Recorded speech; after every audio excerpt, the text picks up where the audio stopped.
അവിടെ അവർ Akkamma work permit surrender ചെയ്ത് നേരത്തെ അത്, പക്ഷേ നിയമത്തിൻ്റെ രീതിയിൽ അവർക്ക് റിലീവിങ് ഓർഡർ, തിരിച്ച് നാട്ടിലേക്ക് പോരാനുള്ള ഓർഡർ അവർ സൗദി കൊടുക്കുന്നത് ആ റിട്ടേൺ ഫ്ലൈറ്റിൻ്റെ ദിവസമാണ്. ആ ഫ്ലൈറ്റ് റിട്ടേൺ ആകുന്ന തിരിച്ച് ഇന്ത്യയിലേക്ക് പോരുന്ന സമയത്താണ് അത് കൊടുക്കുന്നത്. സ്വാഭാവികമായിട്ട് അതിൻ്റെ വലിയ കുഴപ്പമൊന്നുമില്ല, അങ്ങനെ സാധാരണ കിട്ടാറുണ്ട്, ആൾക്കാർ പോകാറുണ്ട്. പക്ഷേ ഇവർക്കൊരു പ്രശ്നം ഉണ്ടായി. ഇവരുടെ പ്രശ്നം എന്ന് പറയണത് എയർപോർട്ടിൽ റിപ്പോർട്ട് ചെയ്യേണ്ട സമയമുണ്ട്. കോവിഡ് പ്രോട്ടോക്കോൾ അനുസരിച്ച് 4 മണിക്കൂറാണിപ്പോൾ. അപ്പോൾ 4 മണിക്കൂർ റിപ്പോർട്ട് ചെയ്യണം അവർ. അതൊക്കെ മുമ്പ് റിപ്പോർട്ട് ചെയ്യണം ആൾ എത്തിയിട്ടുണ്ടെന്ന്. അപ്പോൾ അങ്ങനെ ഒരു സിറ്റുവേഷൻ വരുമ്പോഴേ ഇവർ വിസ റിലീവിങ് ഓഫീസിൽ ചെല്ലുമ്പോൾ എന്താ പറയണത്, നിങ്ങൾക്ക് നിങ്ങളുടേത് റിലീവിങ് ഓർഡർ വിത്ത് ഹെൽഡാണ്, പിടിച്ചു വച്ചിരിക്കുകയാണ്. അതിൻ്റെ കാരണം എന്താ പറഞ്ഞതെന്ന് വെച്ച് കഴിഞ്ഞാൽ അവിടെ അക്കാമ എക്സ്പയർ ആയിട്ട് കുറേ ദിവസങ്ങളായി. പക്ഷെ അവർ കൊടുക്കുമ്പോൾ എക്സ്പയർ ആയിട്ടില്ലായിരുന്നു. അവർ സറണ്ടർ ചെയ്യുമ്പോൾ അക്കാമ എക്സ്പയർ അല്ല. പക്ഷേ ഈ സൗദിക്കാരെ വെച്ച് ഇവർ നാട്ടിലേക്ക് പോരുന്ന ദിവസം വരെ വെച്ച് താമസിപ്പിച്ച കാരണം അക്കാമ എക്സ്പയർ ആയിപ്പോയി. അതാണ് അപ്പോൾ ഓരോ ഇഷ്യൂ തന്നെ കണ്ടില്ലേ മക്കളെ. ഇതൊക്കെ നമ്മളെങ്ങനെ ചിന്തിച്ച്, ജീവിതം ഇങ്ങനെയാണ്, നമ്മൾ എത്ര ഷാർപ്പായിട്ട് ചിന്തിച്ച് കാൽക്കുലേറ്റ് ചെയ്താണ് ഓരോ കാര്യങ്ങൾ ചെയ്തെങ്കിലും പെട്ടെന്ന് തീ കയറി പിടിക്കും. നമ്മൾ ഈ ഒരു മിനിമം എപ്പോഴും ഒരു ദൈവത്തിൻ്റെ ലൈനിൽ എപ്പോഴും നിൽക്കുന്നത് എപ്പോഴും നല്ലതാണ്. മിനിമം എന്ന് വെച്ച് കഴിഞ്ഞാൽ ഇപ്പോൾ ആൾക്കാർ ഇഷ്യൂ ബേസ്ഡ് സ്പിരിച്വാലിറ്റിയാണ് ഫോളോ ചെയ്യുന്നത്. എല്ലാവരും അല്ല, കുറേ പേരൊക്കെ. ഒരു ഇഷ്യൂ ഉണ്ടെങ്കിൽ ആ സമയത്ത് നമ്മൾ ദൈവത്തിനോടൊക്കെ നമ്മൾ കമന്നടിച്ച് വീണൊക്കെ പ്രാർത്ഥിക്കും, വേണേൽ പല്ലും കളയും. പക്ഷേ അത് കഴിയുമ്പോൾ പിന്നെ ഇവർ ശാന്തമാകും. ഇത് വലിയ അപകടകരമായൊരവസ്ഥയാണ്. അങ്ങനെ ചെയ്യരുത്. ഒരു മിനിമം, ഇപ്പോൾ നമ്മൾ ബൈക്കൊക്കെ ഓടിക്കുന്ന സമയത്ത് റിസർവ് അതിൽ പെട്രോളുണ്ട്. ആ റിസർവ് നമുക്ക് ഇൻഡിക്കേറ്റർ കാണിക്കുമ്പോൾ ഇനിയിപ്പോൾ എത്രയും അരമണിക്കൂറുകളിൽ അടിക്കേണ്ടി വരുമെന്ന് നമുക്ക് അറിയട്ടെ. ഇതിങ്ങനെ ഒരു ഇൻഡിക്കേറ്റർ ഇല്ലാത്ത കുറേ ജീവിതങ്ങളുണ്ട്. ദൈവകൃപ പോയാൽ ഇവരറിയത്തില്ല. അത് ഭയങ്കരമായ ഒന്ന് പ്രാർത്ഥിച്ചേ മക്കളെ. കർത്താവായ ദൈവമേ, അങ്ങയുമായിട്ടുള്ള ബന്ധം നഷ്ടപ്പെട്ടാൽ പെട്ടെന്ന് എനിക്ക് അറിയാൻ പറ്റുന്ന രീതിയിലേക്ക് ആത്മീയമായി എന്നെ വളർത്തണമേ. ആത്മാവിൽ എന്നെ അഭിഷേകം ചെയ്യണം.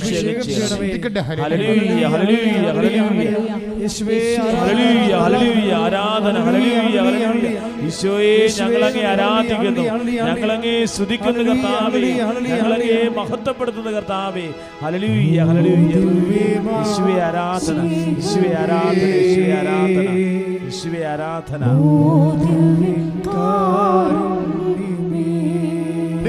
അപ്പോൾ ഇതാണ് ഇതിൻ്റെ ഒരു പ്രശ്നം. അത് എൻ്റെ മക്കളെല്ലാവരും ശ്രദ്ധിക്കേണ്ടതാണ്. അതായത് എപ്പോഴും റിസീവർ ആയാൽ തന്നെ റിസീവറിങ് ഇൻഡിക്കേറ്റർ ഉണ്ടാകണം നമുക്ക്. അത് ദൈവം നമുക്ക് അത് തോന്നിക്കും ഇല്ലേ. ബോഡി ഇപ്പോൾ ഒരു പനി വരികയാണെങ്കിൽ ബോഡിയിൽ എന്തോ ഒരു ഡിസോർഡർ ഉണ്ടെന്ന് തോന്നിക്കത്തില്ലേ. അതുപോലെയാണ് നമ്മൾക്ക് നിനച്ചറിയാതിരിക്കുന്ന സമയത്ത് പെട്ടെന്ന് ഒരു പേയ്മെൻറ്റ് സ്റ്റോപ്പാകുന്നു. അപ്പം നിങ്ങൾക്ക് കമ്പനിയിൽ നിന്ന് പേയ്മെൻറ്റ് കിട്ടിക്കൊണ്ടിരുന്ന ആൾക്കാരാണ്. കൃത്യമായിട്ട് ഇപ്പോൾ ആലപ്പുഴയൊക്കെ കയറ്റ് ഓഫീസിൻ്റെ സ്ഥലങ്ങളാണ് ഇതൊക്കെ.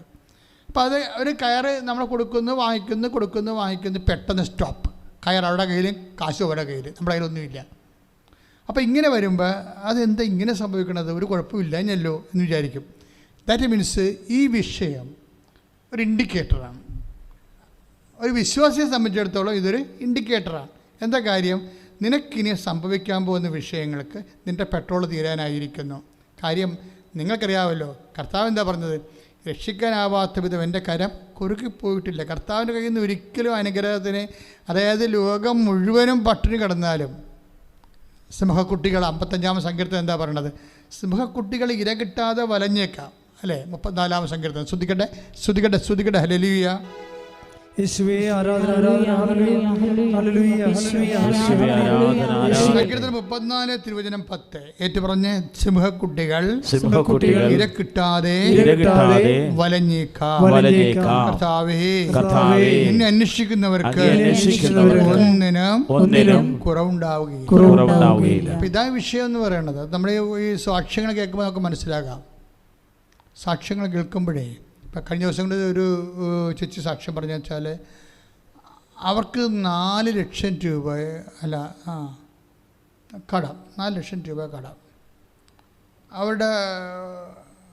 അവരുടെ നിർമ്മാണ യൂണിറ്റ് ഓർഡർ ഇല്ലാതെ ബ്ലോക്കായി. അവർക്ക് മാത്രമല്ല, എല്ലാവർക്കും ബ്ലോക്കായി. കോവിഡ് കാലത്ത് എല്ലാം അടച്ചിട്ടിരിക്കുകയല്ലായിരുന്നു.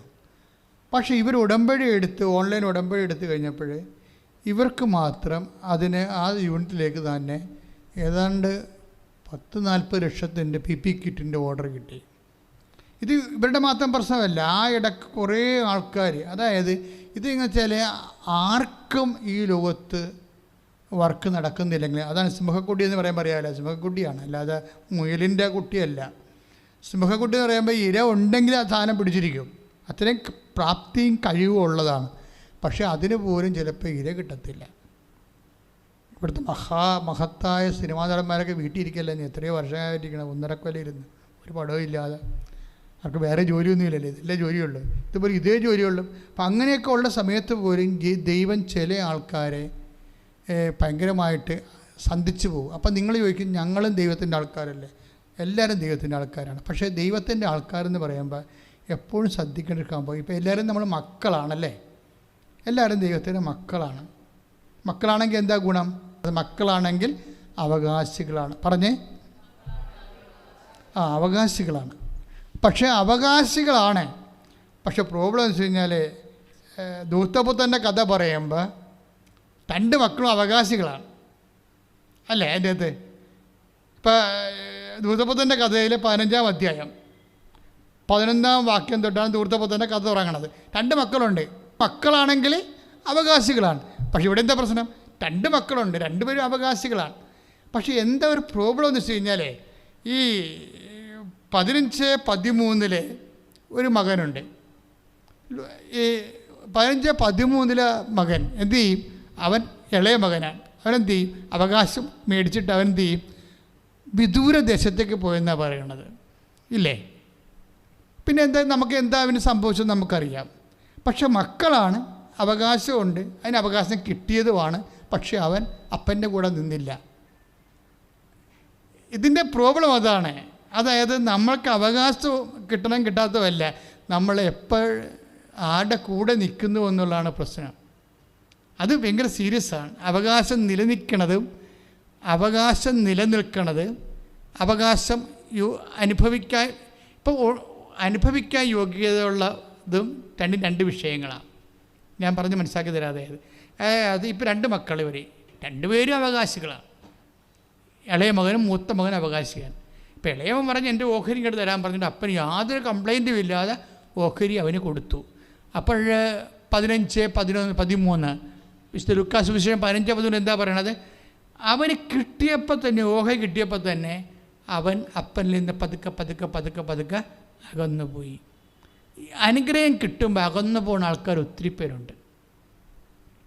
അത് ഭയങ്കര രസമാണ്. അനുഗ്രഹം കിട്ടുമ്പോൾ ഇപ്പോൾ ഒരു കാനഡയിലൊക്കെ പോണില്ലേ ആൾക്കാർ, അവരെ വിളിച്ച് ചോദിച്ചാൽ നിങ്ങൾക്ക് ഇന്ന് നിങ്ങൾ ജവമാല ചെല്ലിയോ? വീട്ടിലായിരുന്ന സമയത്ത് ജവമാല ചെല്ലിയ ആൾക്കാരാണ്. അവരെ വിളിച്ച് ചോദിച്ചു, നീ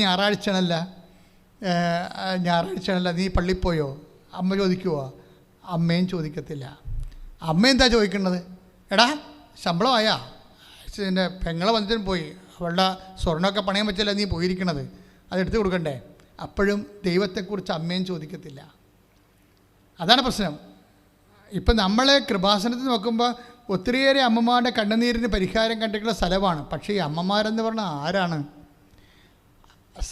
ഈ അമ്മയും കാനഡയിലേക്ക് ഇംഗ്ലണ്ടിലേക്ക് വിളിച്ച് ചോദിക്കണത് എന്താണ്? കാശയക്കണില്ലേ എന്നാണ് ചോദിക്കുന്നത്. അപ്പോഴും അതുങ്ങളുടെ ആധ്യാത്മിക കാര്യങ്ങൾക്ക് ചില അമ്മമാർക്ക്, എല്ലാ അമ്മമാരെയും നമുക്ക് കാടടച്ചൊന്നും പിടിവെക്കാൻ പറ്റത്തില്ല. ചിലരൊക്കെ നല്ലവണ്ണമൊക്കെ ശ്രദ്ധിക്കുന്ന ആൾക്കാരാണ്. അതുകൊണ്ട് തന്നെ അപ്പോൾ ചില സമയത്ത് നമുക്ക് ഓഹരി കിട്ടിക്കഴിയുമ്പോൾ, ഭൗതിക ഓഹരി ആയാലും, നമ്മൾ ഉടനെ വിദൂരദേശത്തേക്ക് പോകും, ദൈവത്തിൽ നിന്ന് അകന്നു പോകും. അതാ ധൂർത്തപുത്രൻ്റെ കഥയെന്ന് പറയണത്. എന്ന് വെച്ചാൽ കിട്ടിക്കഴിയുമ്പോൾ അകന്നു പോകും. അപ്പോൾ അതേസമയം തന്നെ മറ്റേ മകനെന്ത്, അവന് അവകാശിയാണ്. അവന് അവകാശിയാണെങ്കിലും അവന് അവകാശത്തിൻ്റെതായിട്ടുള്ള അത്യാവശ്യം കഞ്ഞിവെച്ച് പോകും. എന്നല്ല, എക്സ്ട്രാ പരിപാടികളൊന്നും അവന് കിട്ടണില്ല. അത് നമ്മൾ ശ്രദ്ധിക്കേണ്ട കാര്യം. മൂത്ത മകനില്ലേ, മൂത്ത മകനും അവകാശിയാണ്. അവന് നല്ല ഉടുപ്പുണ്ട്, ഡ്രസ്സുണ്ട്, യാത്ര ചെയ്യാൻ കുതിരയുണ്ട്, അവന് ആവശ്യമായ കാര്യങ്ങളൊക്കെ ഉണ്ട്. അവനൊരു പ്രാവശ്യം ഒരു അനാവശ്യം ചോദിച്ചായിരുന്നു. അവൻ്റെ കൂട്ടുകാരുമായിട്ടൊന്ന് ഈ DJ പാർട്ടി നടത്താൻ വേണ്ടി ഒരു ആടിനെ ചോദിച്ചായിരുന്നു. അപ്പം അപ്പനെ എന്ന് പറഞ്ഞ് അവൻ ആട്ടി ഓടിച്ചാണ്. അതാണ് സംഭവം. ഇവൻ പക്ഷെ അത് ഇളയ മകനാണ് ചോദിച്ചെങ്കിൽ അപ്പൻ കൊടുത്തേനെ, അല്ലെങ്കിൽ അപ്പനെ അവൻ തന്തക്ക് വിളിക്കും. അതാണ് പ്രശ്നം, വേറെ കുഴപ്പമൊന്നുമില്ല. ഇളയ മകനാണ് അപ്പനോട് ചോദിച്ച ആടിനെ ചോദിച്ചെങ്കിൽ നീ അഴിച്ചുകൊണ്ട് പോടാന്ന് പറയും. എന്താണെന്ന് വെറുതെ അവൻ്റെ വയൽ കിടക്കേണ്ട കാര്യമില്ലല്ലോ. ഇതാണ് വിഷയം. അപ്പം അതുകൊണ്ട് മൂത്ത മകനോട് ബെയർ മിനിമം അത്യാവശ്യം വേണ്ട കാര്യമൊക്കെ കൊടുത്ത്, വീട്, ജോലി, വിവാഹം, എക്സ്ട്രാ ആയിട്ടൊന്നും കൊടുക്കത്തില്ല. എക്സ്ട്രാ ആയിട്ട് അവൻ ചോദിച്ചാൽ അത് കിട്ടത്തുമില്ല. അപ്പോൾ ഈ എക്സ്ട്രാ ആയിട്ട് ചോദിച്ചാൽ കിട്ടിയില്ലെങ്കിലും ഇവന് വലിയ പരിഭവമൊന്നും ഇല്ലാത്ത ആളാണ്. പക്ഷേ ഇപ്പോൾ പരിഭവത്തിന് ഒരു പ്രശ്നം വന്നു വെച്ച് കഴിഞ്ഞാൽ, ഈ മുടിഞ്ഞ് തേച്ച് കഴുകാൻ പോയ അവകാശി പന്നിക്കൂട്ടത്തിൽ നിന്ന് തിരിച്ച് വന്ന്, അപ്പോഴാണ് പ്രശ്നം. പന്നിക്കൂട്ടത്തിൽ നിന്ന് വന്നെങ്കിലും കുഴപ്പമില്ല, പന്നിക്കൂട്ടത്തിൽ നിന്ന് പട്ടിക്കൂട്ടിൽ നിന്ന് എവിടെയെങ്കിലും വരട്ടെ. പക്ഷേ അതല്ല പ്രശ്നം. ഇപ്പം വന്നു കഴിയുമ്പോൾ അപ്പം കാണിക്കുന്ന കാട്ടായം കണ്ടപ്പോൾ അവൻ്റെ നിന്നളം മറന്നുപോയി. അപ്പം അവന് എക്സ്ട്രാ ഡ്രസ്സ് കൊടുത്തു, അവന് ഭയങ്കര വീട്ടിൽ തന്നെ ഭയങ്കര ഫങ്ഷനൊക്കെ നടത്തി. അപ്പം ഇവിടെ അങ്ങനെ ഫങ്ഷനൊന്നും ഇല്ലാത്തൊരു വീടാണ്. കാര്യം ഇളയ മകൻ പോയതിന് ശേഷം ഈ വീട്ടിൽ വലിയ ഫങ്ഷനൊന്നുമില്ല. കാര്യം ഫങ്ഷൻ്റെ പാർട്ടി പുള്ളിയാണ്. ഈ മൂത്തവൻ വലിയ ഫങ്ഷൻകാരനല്ല. പിന്നെ കൂട്ടുകാരോടൊക്കെ ചുറ്റികളിലേക്ക് കൊണ്ടുവന്നേ ഉള്ളൂ, വേറെ പ്രശ്നമൊന്നുമില്ല. പക്ഷേ വീട് പൊതുവെ ഒരു സൈലൻ്റായിപ്പോയി. പക്ഷേ ഇവൻ തിരിച്ചു വരുമ്പോൾ ഇതുകൂടി ഇവൻ്റെ അവകാശബോധം, മൂത്തവൻ്റെ അവകാശബോധം ഒരു വിലപേശലിലേക്ക് പോകും. അതാണ് എപ്പോഴും ദൈവമായിട്ട് നമ്മളൊരു വിലപേശൽ. അത് എപ്പോഴും ശ്രദ്ധിക്കേണ്ട ഒരു കാര്യമാണ്. കിട്ടിയവനും ചിലപ്പോൾ കിട്ടാത്തവനും ദൈവമായിട്ട് നമ്മൾ നടത്തുന്ന ഒരു മിനിമം കമ്മ്യൂണിക്കേഷൻ, അതായത് ഒരു വഴി കഴിഞ്ഞാൽ, ഒരു സിറ്റുവേഷൻ കഴിഞ്ഞാൽ ദൈവമായിട്ട് നമ്മുടെ വിലപേശന് പോകും. അവന് വിലപേശന എന്താണ്? അപ്പോഴവൻ വീട്ടിൽ കയറാൻ അവൻ തന്നെ സ്ട്രൈക്കായി, സമരമായി. അവൻ നിരാഹാരമൊക്കെ നടത്തുകയില്ലേ വീട്ടിൽ നമ്മൾ, അതുപോലെ അവനും ഒരു സമരത്തിലായി. അപ്പോഴവന് മനസ്സിലാവും, അവനിനി അപ്പൻ നോക്കിയപ്പോൾ അപ്പൻ ഈ പാർട്ടിയുടെ ബഹളത്തിൻ്റെ ഇടയ്ക്ക് ജനലെ കൂടി നോക്കുമ്പോൾ ഇവനെ കാണുന്നുണ്ട്. അപ്പം അപ്പനോടത്ത് എന്തെങ്കിലും കയറാത്തത്, ഇനി ഇവനെ കൂടി പോകുകയെന്നും പറഞ്ഞ് ഇവനെപ്പോലെ പോകുകയെന്ന് വെച്ചാൽ അപ്പൻ ചാടി പുറത്ത് വീണു. അപ്പം അവനങ്ങനെ ഭയങ്കരമായിട്ട് ചുവന്ന് തൊണ്ടൊക്കെ ഇടറി ഇവൻ കുറേ ഡയലോഗ് പറയും. അതിൻ്റെ ആ ഡയലോഗിൽ ഒരു ഡയലോഗ് എന്ന് പറയണത്, അപ്പൻ എന്ത് പണിയാണ് കാണിച്ചത്, അപ്പൻ്റെ കൂടെയല്ലേ ഞാൻ ഈ കാര്യങ്ങളെല്ലാം നിന്നത്, എന്നിട്ട് ഒരു കുഞ്ഞാടിനെപ്പോലും എനിക്ക് തന്നില്ലല്ലോ. അതാണ് പുള്ളിയുടെ ബാർഗെയിൻ്റെ പ്രശ്നം. അതാണ് പുള്ളി അപ്പനുമായിട്ട് ബാർഗെയിൻ ചെയ്യുമ്പോൾ. അപ്പം നമ്മളെ ബാർഗെയിൻ ചെയ്യുന്നില്ല ദൈവമായിട്ട്. ഇപ്പോൾ ഞാൻ പറഞ്ഞു, ഞാൻ കാറ്റഗിസത്തിന് പോകുന്നുണ്ട്, കാറ്റഗിസം പഠിപ്പിക്കുന്നുണ്ട്, ഞാൻ ഞായറാഴ്ചയാണെങ്കിലും ശരി ട്യൂഷനൊക്കെ ഒന്നും പള്ളിയിൽ പോകാതെ ഞാൻ ട്യൂഷന് പോലും പോകത്തില്ല. ഇങ്ങനെയൊക്കെ നമ്മൾ ദൈവത്തിൻ്റെ കൂടെ ഇങ്ങനെ ഒപ്പിച്ച് നിൽക്കുകയാണ്. പക്ഷെ നമ്മൾ പരിചയം തോറ്റുപോയി. അപ്പോഴാണ് നമുക്ക് അവകാശബോധം വരണത്. നമ്മൾ ഈ ട്യൂഷൻ പോയി കുർബാന കട്ട് ചെയ്ത് ട്യൂഷന് പോയ പാർട്ടി റാങ്കൊക്കെ മേടിച്ചിരിപ്പുണ്ട്. നമ്മൾ കുർബാനയ്ക്ക് പോയിട്ട് ട്യൂഷന് പോകാതെ കുർബാനയ്ക്ക് പോയ ആൾക്കാർക്ക് റാങ്കില്ല. അപ്പോൾ വരുമ്പോൾ നമുക്ക് ദൈവത്തോട് ഒരു ഫൈറ്റ് ചെയ്യാനുള്ള ഒരു ടെൻഡൻസി ഉണ്ടാകും. ചില മണ്ടികൾ അല്ലെങ്കിൽ മണ്ടന്മാർ ഫൈറ്റ് ചെയ്യും. പക്ഷേ നമുക്കറിയാമല്ലോ, ഒന്നും ഉറങ്ങിയാൽ നിരം വിളക്കത്തില്ലല്ലോ. എത്ര ഉറക്കം കഴിഞ്ഞാൽ ജീവിതം നിൻ്റെ ദൈവപൈതലേ, നിൻ്റെ ഏതെങ്കിലും ഒരു വിഷയത്തിൽ ദൈവം നിന്നെ പ്രകോപിപ്പിക്കാൻ നോക്കിയാൽ ബുദ്ധിയും ബോധമുള്ള ഒരു വിശ്വാസി, ഒരു ഇൻ്റലിജൻ്റ് ആയിട്ടുള്ള മനുഷ്യനായിരിക്കണം എപ്പോഴും, ഇഡിയറ്റ് ആയിരിക്കരുത്. എന്നുവെച്ചാൽ ദൈവം നമ്മളെ പ്രകോപിപ്പിക്കുമ്പോൾ നമ്മൾ വിലപേശാൻ പോകരുത്. അമ്മ എനിക്കിഷ്ടപ്പെട്ട് ഞാൻ അമ്മയെ ഫോളോ ചെയ്യുന്ന ആളാണ്. അമ്മ ഒരിക്കലും ബാർഗെയിൻ ചെയ്യത്തില്ല, മിണ്ടാണ്ടിരിക്കേ ഉള്ളൂ. എന്തെല്ലാം ഇഷ്യൂ ഉണ്ടായാലും അമ്മ മിണ്ടാണ്ടിരിക്കും. ഈശോ തന്നെ അമ്മയുടെ നില മറന്നുകൊണ്ട് അമ്മയോട് സംസാരിച്ചു. അമ്മയുടെ കഷ്ടപ്പാടൊന്നും നോക്കാതെ എത്രമാത്രം പരവേശപ്പെടുത്തി തലകുത്തി മറിഞ്ഞ് വെള്ളം കുടിച്ചാൽ കുടിക്കാതെയൊക്കെയാണ് തിരിച്ച് ഈശോയെ കാണാതെ പോയി ഈശോനെ കാണാൻ വേണ്ടി ജയിച്ചത്. അപ്പോൾ ഈശോ പറഞ്ഞ ഡയലോഗ് ഒന്നും കറക്റ്റ് ഡയലോഗ് അല്ല അത്. ശരിക്കും പറഞ്ഞാൽ ഈശോയുടെ സ്ഥാനത്ത് അത് കറക്റ്റാണ്. പക്ഷേ പാവപ്പെട്ട മനുഷ്യൻ ഇങ്ങനെ അണ്ണാക്കം തള്ളി നടന്ന് കിതച്ചവിടെ എത്തണ ഒരു സ്ത്രീയോട് പറയാൻ പാടില്ല. അത് ഞാൻ എൻ്റെ പിതാവിൻ്റെ കാര്യത്തിൽ വ്യാപൃതനായിരിക്കേണ്ടവനല്ലേന്ന് പറഞ്ഞാൽ അത് തിയോളജിക്കൽ എററൊന്നും അതിൻ്റെ എത്തില്ല, അല്ലേ? ദൈവശാസ്ത്രപരമായിട്ട് ഒരു എററുമില്ല. പക്ഷേ തകർന്ന് തരിപ്പണമായിട്ട് ഇല്ലാത്ത കാശ് ഉണ്ടാക്കി ഔസപിതാവ് ഒരാൾ പണിയെടുത്തിട്ടാണ് കാശ് ഉണ്ടാകുന്നത്. അതുകൊണ്ട് കഞ്ഞിവെപ്പ് കഴിഞ്ഞിട്ട് ബാക്കി വസ്ത്രവും കഴിഞ്ഞിട്ട് വീടിൻ്റെ മെയിൻ്റനൻസും കഴിഞ്ഞിട്ട് ബാക്കി ഇത്തിരി ഇട്ടുകൂട്ടുണ്ടാക്കിയിട്ടാണ് കൂശ് പൊട്ടിച്ചാണ് ഈ പരിപാടിക്ക് പോയിരിക്കുന്നത്. അതിനിടയ്ക്കാണ് ഈശോ അവിടെ തങ്ങണത്. പിന്നെ ആരെങ്കിലും കടം മേടിച്ച് വായ്പ മേടിച്ചിട്ടാണ് രണ്ടാമത് കാണാൻ തിരക്കാൻ വേണ്ടി ചെല്ലുമ്പോഴാണ് കേൾക്കുന്ന ഡയലോഗ് ഇതാണ്. അതായത് ഇതൊക്കെ പലപ്പോഴും ദൈവമായിട്ടുള്ള യാത്ര മുതലാകത്തില്ല. അതെപ്പോഴും നിങ്ങൾ മനസ്സിലാക്കണം. പക്ഷെ മുതലാകാത്തതല്ല, ദൈവം ഇതെല്ലാം അറിഞ്ഞുകൊണ്ട് തന്നെ ചെയ്യണ പരിപാടിയാണ്. അറിയാതെ ഒരു സാധനം ചെയ്യത്തില്ല.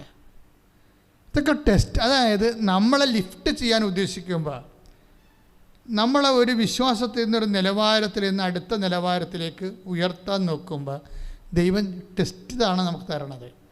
അപ്പോൾ ഈ പരിശുദ്ധാത്മാവ് ഇല്ലാത്ത ആൾക്കാർക്ക് ഇത് മനസ്സിലാവത്തില്ല. അവർക്ക് മാനുഷികമായിട്ടുള്ള കാര്യങ്ങളെ എല്ലാത്തിൽ നിന്നും മനസ്സിലാകത്തുള്ളൂ. ഇപ്പോൾ കർത്താവിൻ്റെ പാദം കഴുകിയില്ലേ ഒരു കക്ഷി? ആരാ കർത്താവിൻ്റെ പാദം കഴുകിയത്?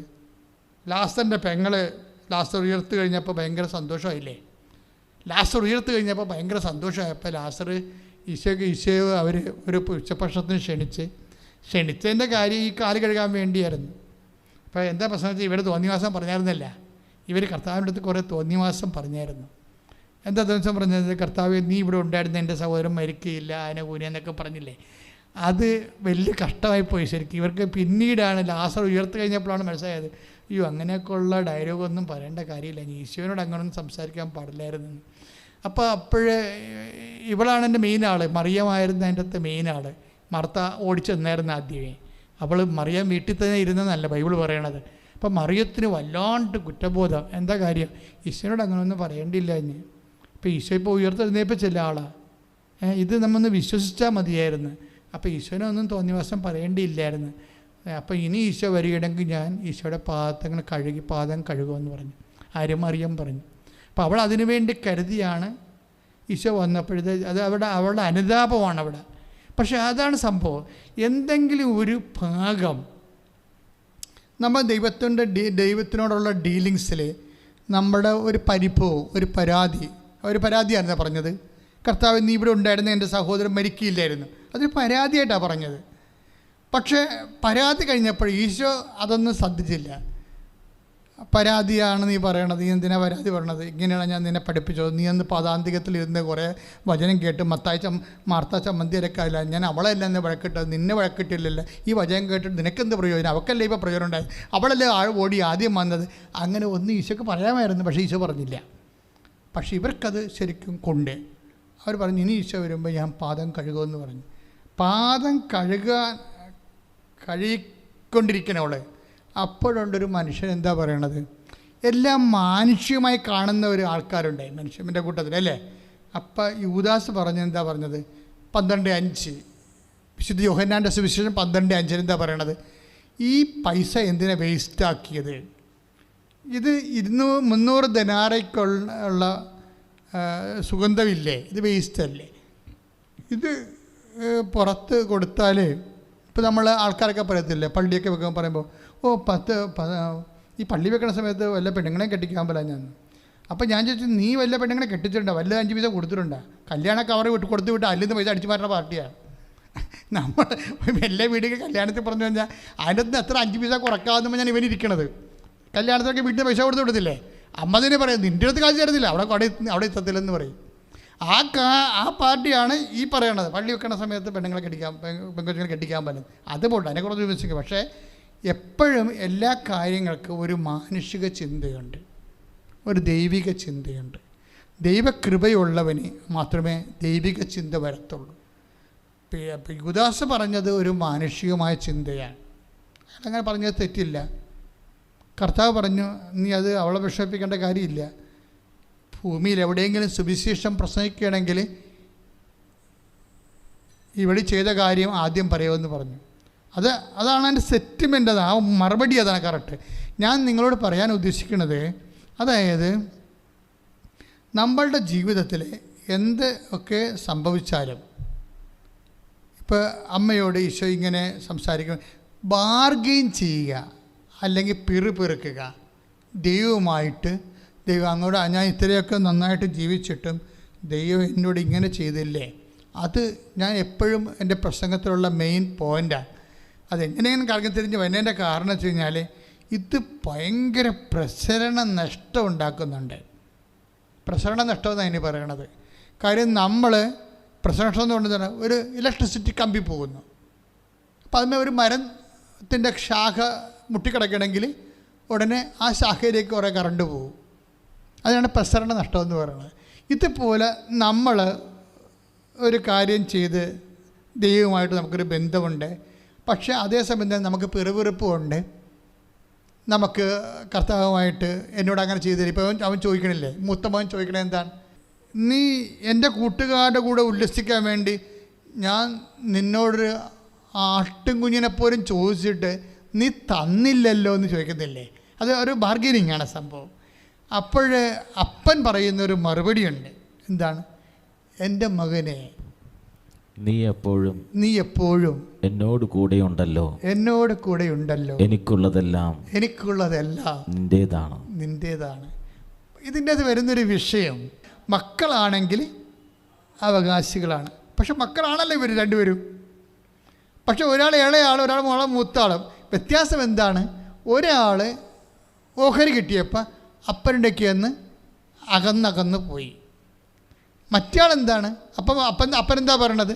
എൻ്റെ മകനെ, നീ എപ്പോഴും എൻ്റെ കൂടെ തന്നെ ഉണ്ടല്ലോ. അപ്പോൾ മക്കളായിട്ട് കാര്യമില്ല, അപ്പൻ്റെ കൂടെ ഉണ്ടാ ഇല്ല എന്നാണ് പ്രശ്നം. പിടികിട്ടിയ? മക്കളാണെങ്കിൽ അവകാശികളാണെന്ന്. രണ്ടും അവകാശികളാണല്ലോ.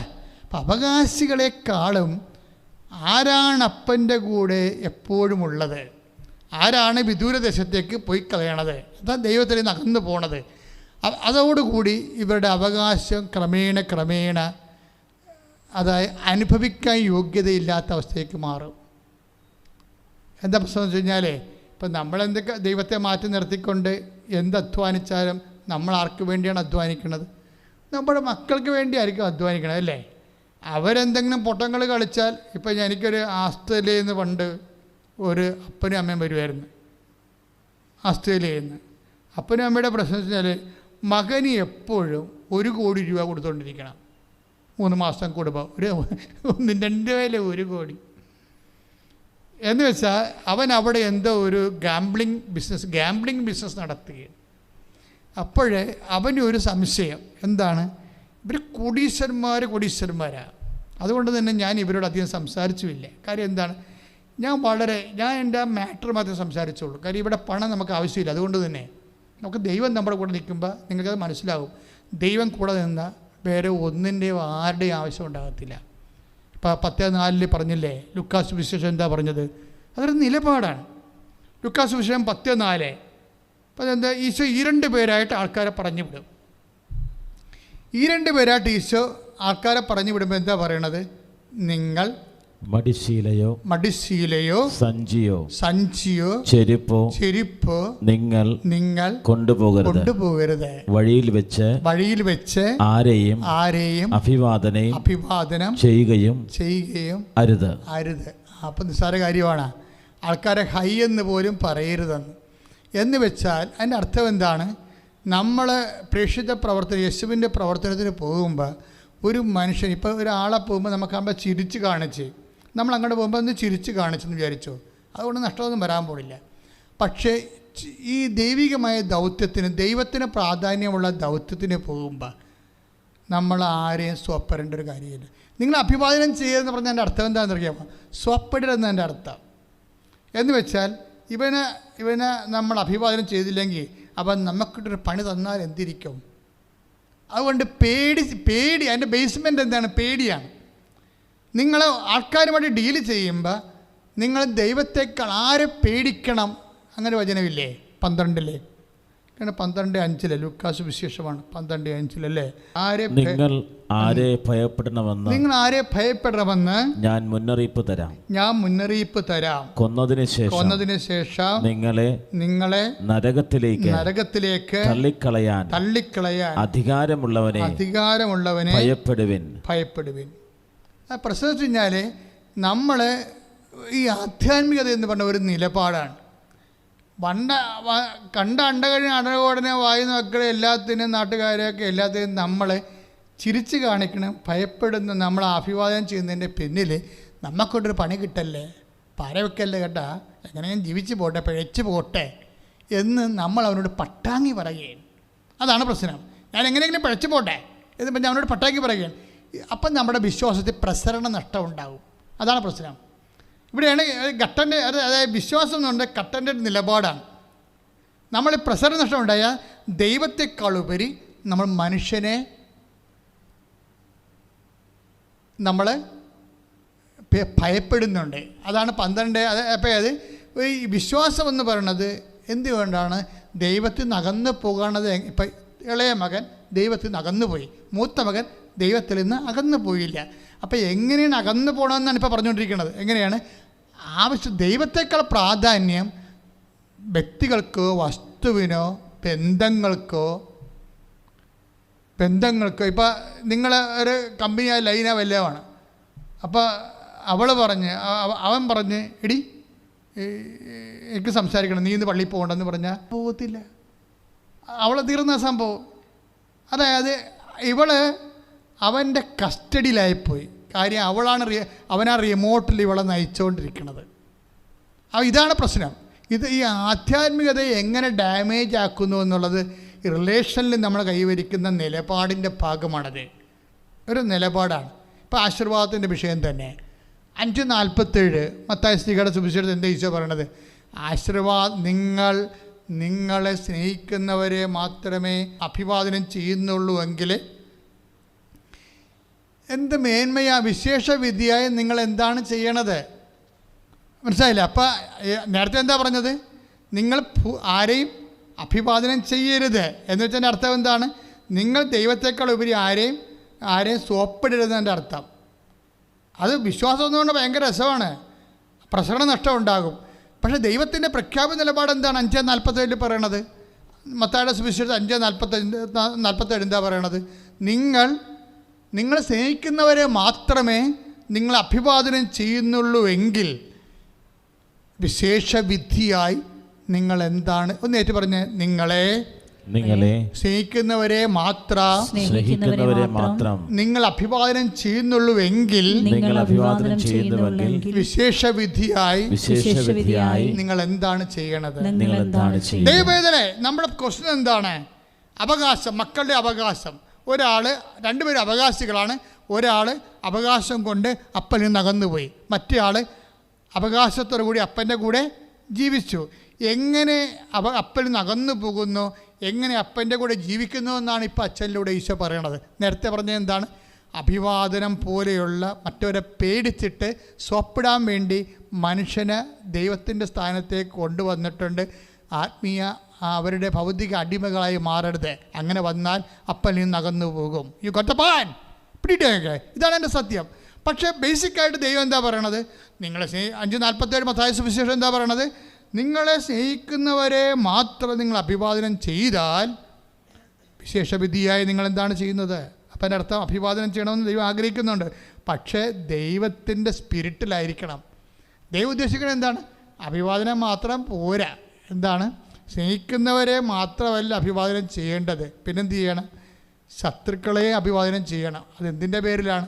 ദൈവസ്നേഹത്തിൻ്റെ പേരിലാണത്. അല്ലാതെ അവരെ ഭയപ്പെട്ടിട്ടല്ല. ചില ഗുണ്ടകളൊക്കെ ചില നാട്ടിലൊക്കെ ഉണ്ടാകുമല്ലോ. അപ്പോൾ ഗുണ്ടകളെ കാണുമ്പോൾ നമ്മൾ ആൾക്കാരെന്ത് ചെയ്യും?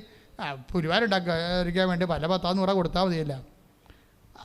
അങ്ങനെ കൊടുത്ത് സോപ്പിട്ട് അഡ്ജസ്റ്റ്മെൻറ്റ് ചെയ്യും ആൾക്കാരോട്. അതായത് നമ്മുടെ ഇപ്പോൾ വെള്ളം അടിക്കുന്ന പാടിയില്ലേ, അവർക്ക് നമ്മുടെ വീട്ടിൽ വരുമ്പോൾ ചോദിക്കുമ്പോൾ തന്നെ മാന്യം മര്യാദക്ക് വന്ന് സ്നേഹത്തോടെ ചോദിച്ചു കഴിഞ്ഞാൽ ഉണ്ടെങ്കിൽ നമ്മൾ കൊടുക്കത്തില്ല. പക്ഷെ അവൻ വന്ന് 2 ഉറുവ് കൂടുമ്പോൾ നമ്മൾ 200 രൂപ 500 രൂപ കൊടുക്കും.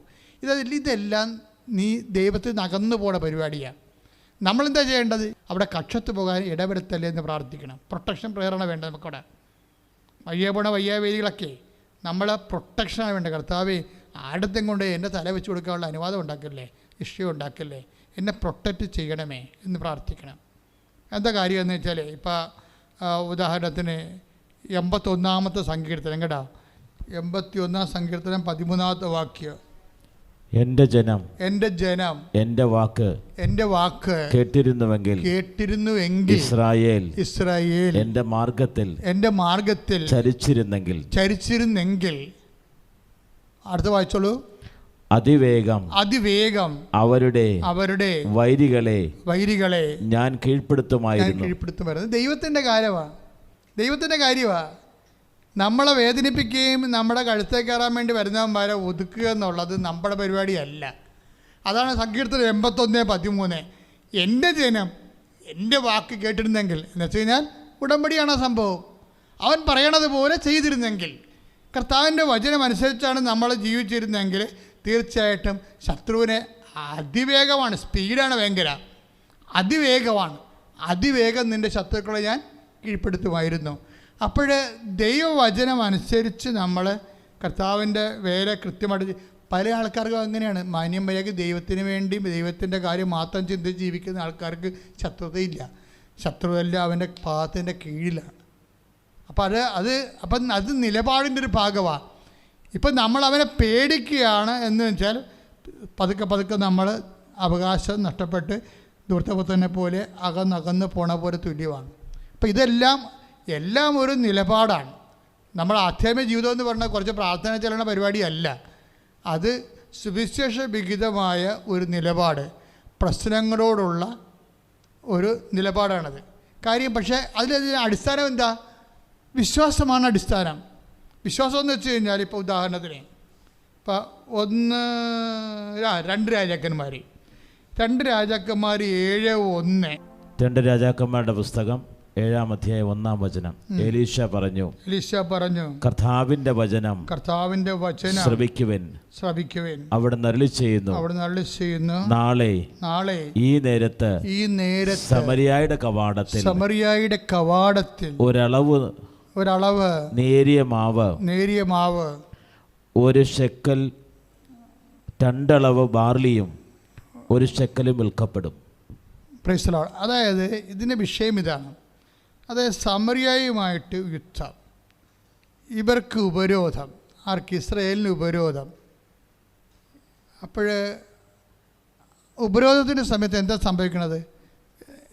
1 അളവ് ബാർലിക്ക് 8 കഴുതയുടെ തലയുടെ വിലയാണ് മാർക്കറ്റിൽ. അപ്പം അത്രയും വില കൂടി. പക്ഷേ എലീശ പറയണത് നാളെ ഈ സമയത്ത് സമറിയയുടെ കവാടത്തിൽ 1 ശെക്കലിന് ഒരളവ് നേരിയ മാവ് വെച്ചാൽ വെറുതെ കൊടുക്കുമെന്ന് അതിൻ്റെ അർത്ഥം. ഇത്രയും ദാരിദ്ര്യ കോടി ഇരിക്കുന്ന രാജ്യത്തിൽ നിന്ന് നാളെ ഈ സമയത്ത് 24 മണിക്കൂറിനുള്ളിൽ ഈ ദാരിദ്ര്യം മാറുമെന്നാണ് പറയണത്.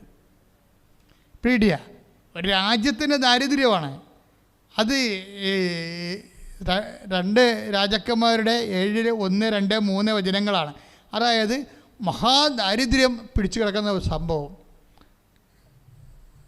ബാർലിയോ അല്ലെങ്കിൽ ഗോതമ്പോ പൊടിയോ ഒന്നും കിട്ടാനില്ല. അതിനൊക്കെ പണ്ടാര വിലയാണ്. അപ്പോൾ ആൾക്കാർ പട്ടിണി കിടന്ന് ദ്രവിക്കുന്ന സമയത്താണ് ഈ പ്രവാചകൻ പറയുന്നത് നാളെ 24 മണിക്കൂറിനുള്ളിൽ ഈ സിറ്റുവേഷൻ ചേഞ്ച് ചെയ്യുമെന്ന് പറയും.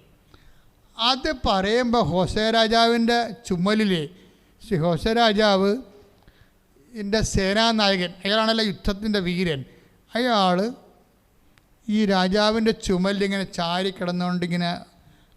ചാരിക്കിടന്നുകൊണ്ടിങ്ങനെ ചോദിക്കും. ആ കർത്താവ് ആകാശത്തിൻ്റെ കിളിവാതിലിങ്ങനെ തുറന്നാൽ പോലും ഇത് നടക്കുന്ന കാര്യം വല്ലതും ആണെന്ന് ചോദിക്കും. വിശ്വസിക്കണില്ല അയാൾ.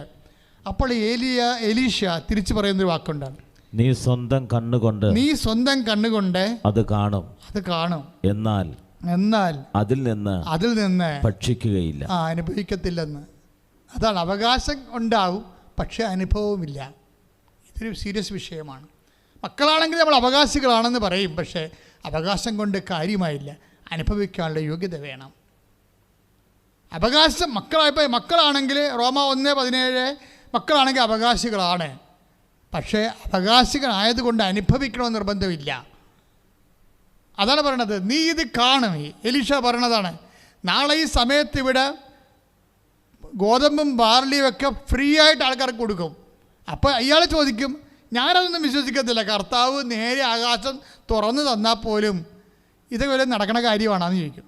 അപ്പോൾ നമ്മൾ വിശ്വസിക്കണ കാര്യങ്ങൾ വലത് നടക്കണ കാര്യമാണോ എന്ന് ചോദിക്കുന്ന ആൾക്കാർ ഇന്നുമുണ്ട് അന്നുമുണ്ട്. അവകാശം പോണ വഴി കണ്ടില്ലേ? അവകാശമുണ്ട്, പക്ഷെ എന്താ പറയണത്? എന്താ? അനുഭവിക്കാൻ യോഗ്യതയില്ല. അവകാശമുണ്ട്, പക്ഷെ അനുഭവിക്കാൻ യോഗ്യതയില്ല. എത്രയോ മനുഷ്യരാണ് ഈ ഭൂമിയിൽ, വലിയ അവകാശികളൊക്കെ അത്യാവശ്യം കാര്യങ്ങളൊക്കെ ഉണ്ട്, പക്ഷെ അനുഭവിക്കാൻ പറ്റണില്ല അവർക്ക്. പല കാര്യങ്ങളുകൊണ്ടാണ്, പല കാര്യങ്ങൾ കൊണ്ടാണ് അവർക്ക് അനുഭവിക്കാൻ പറ്റാതിരിക്കുന്നത്. അപ്പോൾ എലീഷ പറയണത് എന്താണ്? ഇത് അവിശ്വസിക്കണം, ദൈവത്തിൻ്റെ വചനം അവിശ്വസിക്കുന്നത് കൊണ്ടല്ല അങ്ങനെ സംഭവിക്കുന്നത്.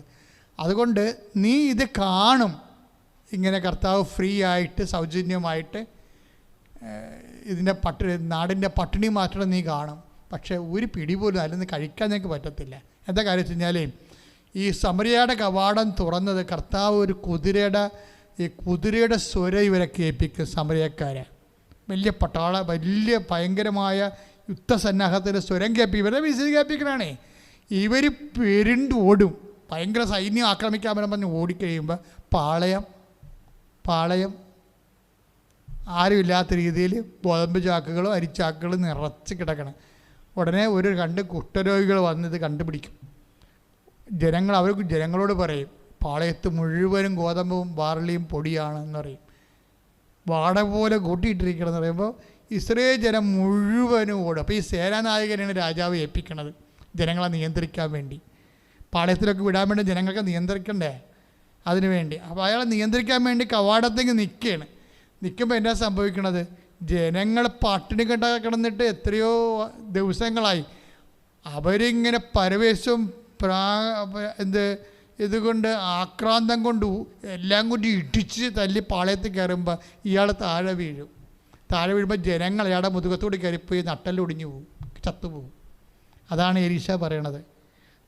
അവകാശം നീ കാണും, പക്ഷെ അനുഭവിക്കത്തില്ല. ദൈവവേദന അവകാശം, മക്കളാണെങ്കിൽ അവകാശികളാണ് എന്ന് പറഞ്ഞാൽ അതിൻ്റെ അർത്ഥം എന്താണ്? ക്രിസ്തുവിൻ്റെ കൂട്ടവകാശികളെന്ന് കൂടെ പൗലോസ് പറയുന്നുണ്ട്. അത് ആൾക്കാർ കേൾക്കത്തില്ല. കാര്യം ക്രിസ്തുവിൻ്റെ കൂട്ടവകാശി, മക്കളാണെങ്കിൽ അവകാശികളാണ്, പിന്നെന്താണ്? ക്രിസ്തുവിൻ്റെ കൂട്ടവകാശികൾ. ക്രിസ്തുവിൻ്റെ കൂട്ടവകാശം എന്ന് പറയുമ്പോൾ നമുക്കെന്താ കിട്ടണത്? നിത്യത എന്നാണ് കിട്ടണത്. എൻ്റെ ദൈവവേദനെ, എൻ്റെ മകനെ 15:31 പറഞ്ഞ എന്താണ്? മൂത്ത മകനോട് പറഞ്ഞാൽ, എൻ്റെ മകനെ നീ എപ്പോഴും എൻ്റെ കൂടെയാണല്ലോ, എനിക്കുള്ളതെല്ലാം നിനക്കുള്ളതാണെന്ന് പറയുമ്പോൾ നിത്യത വരെയാണ് പറയണത്. അപ്പം നമ്മൾ ഓർക്കും നമ്മളെ ജോലിയിട്ട് താമസിച്ചു, അല്ലെങ്കിൽ എല്ലാവരും കിട്ടണ പോലെ എനിക്ക് പെൻഷൻ സമയത്ത് കിട്ടിയില്ല, അല്ലെങ്കിൽ എനിക്ക് ശമ്പളം കിട്ടിയില്ല, അല്ലെങ്കിൽ എൻ്റെ ഒരുമിച്ച് ഞങ്ങൾക്ക് ഭാഗോടമ്പഴ ചെയ്തിട്ട് ചേട്ടൻ്റെ അനുജൻ്റെ സ്ഥലത്താണ് കൂടുതൽ വിളവും കാര്യങ്ങളൊക്കെ കിട്ടുന്നത്. ഇങ്ങനെ നമുക്ക് എപ്പോഴും ഓരോ കാര്യം, നമുക്ക് എപ്പോഴും ഈ അലവലാതി മനുഷ്യർക്ക് എപ്പോഴും ഇങ്ങനെ പ്രാക്കുവേട്ട വർത്തമാനം പറഞ്ഞുകൊണ്ടിരിക്കും. അവരെ തല്ലിക്കൊല്ലാതെ വേറെ മാർഗ്ഗമൊന്നുമില്ല. പക്ഷെ നമുക്ക് തല്ലിക്കൊള്ളാൻ പറ്റത്തില്ല, പറയാനേ പറ്റത്തുള്ളൂ. കാര്യം വെച്ചാൽ അവർ പ്രാക്കപ്പെട്ടവരാണ്. കാര്യം ദൈവിക വഴികൾ അറിയാൻ പാടില്ല. എല്ലാത്തിൻ്റെ നെഗറ്റീവ് മാത്രം പറഞ്ഞുകൊണ്ടിരിക്കുന്ന ആൾക്കാരെ കണ്ടിട്ടില്ലേ? എന്ത് പറഞ്ഞാലും നെഗറ്റീവ്. അപ്പോൾ നെഗറ്റീവ് പറയുമ്പോഴുണ്ടാകുന്ന പ്രശ്നം എന്ന് വെച്ച് കഴിഞ്ഞാൽ ഇതുപോലുള്ള അവസ്ഥയാണ്. അതായത് നമ്മളെ സംബന്ധിച്ചിടത്തോളം ചില കാര്യങ്ങൾ പിതാവ് ഉദ്ദേശിക്കുന്നത് എന്താണ്? നിങ്ങൾ മക്കളാണെങ്കിൽ അവകാശികളാണ്, പക്ഷേ ക്രിസ്തുവിൻ്റെ കൂട്ടവകാശിയാണ്. അപ്പോൾ എന്താണ്? ഈ ക്യാഷ് ആൻഡ് കൈൻഡായിട്ട് നമുക്ക് ഇങ്ങനെ ചക്കരയും പീരയുമായിട്ട് കൈ കിട്ടുന്നതിനേക്കാൾ ഉപരി നിത്യത വരെയാണ് ഇതിൻ്റെ അകത്ത് ഉദ്ദേശം. ക്രിസ്തുവിൻ്റെ കൂട്ടവകാശികളല്ലേ? അപ്പോൾ എന്നാ സംഭവിക്കണത്? കർത്താവിൻ്റെ കൂടെ നിത്യതയാണ് ഏറ്റവും വലിയ അവകാശം. We got the point. പിടികിട്ടിയോ നിങ്ങൾക്ക്? അപ്പം നിത്യതയാണ്. ഏതെങ്കിലും വിഷയത്തിലെ താവര ജംഗമ ഭൗതികമായ ആനുകൂല്യങ്ങളിലെ നിൻ്റെ കൂടപ്പുറപ്പിനേക്കാൾ കുറവാണ് നിനക്കെങ്കിൽ you must rejoice in the name of Jesus. നീ കർത്താവിൻ്റെ മുമ്പിൽ ആഹ്ലാദിക്കണം. എന്താ കാര്യം? ക്യാഷ് ആൻഡ് കൈൻഡായിട്ട് നമ്മുടെ കയ്യിൽ കിട്ടുന്ന ഭൗതികമായ ആനുകൂല്യങ്ങൾ, അതിൻ്റെ അവസാനം എന്താണ്?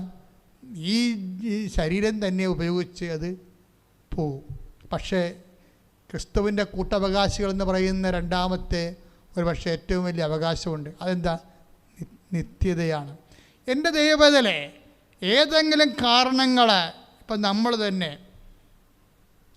ചില ആൾക്കാർ ചോദിക്കത്തില്ലേ, എള്ളുണങ്ങണത് എണ്ണ കിട്ടാൻ, പാറ്റാപ്പുഴുങ്ങ ഉണങ്ങണത് എന്ത് കാണിക്കാനാണെന്ന് ചോദിക്കും. എള്ളുണങ്ങണത് എണ്ണ കിട്ടാൻ, പാറ്റാപ്പുഴുക്ക് ഉണങ്ങണത് എന്തിനു വേണ്ടിയാണെന്നാണ് ചോദിക്കണത്. എൻ്റെ അർത്ഥം എന്താണ്?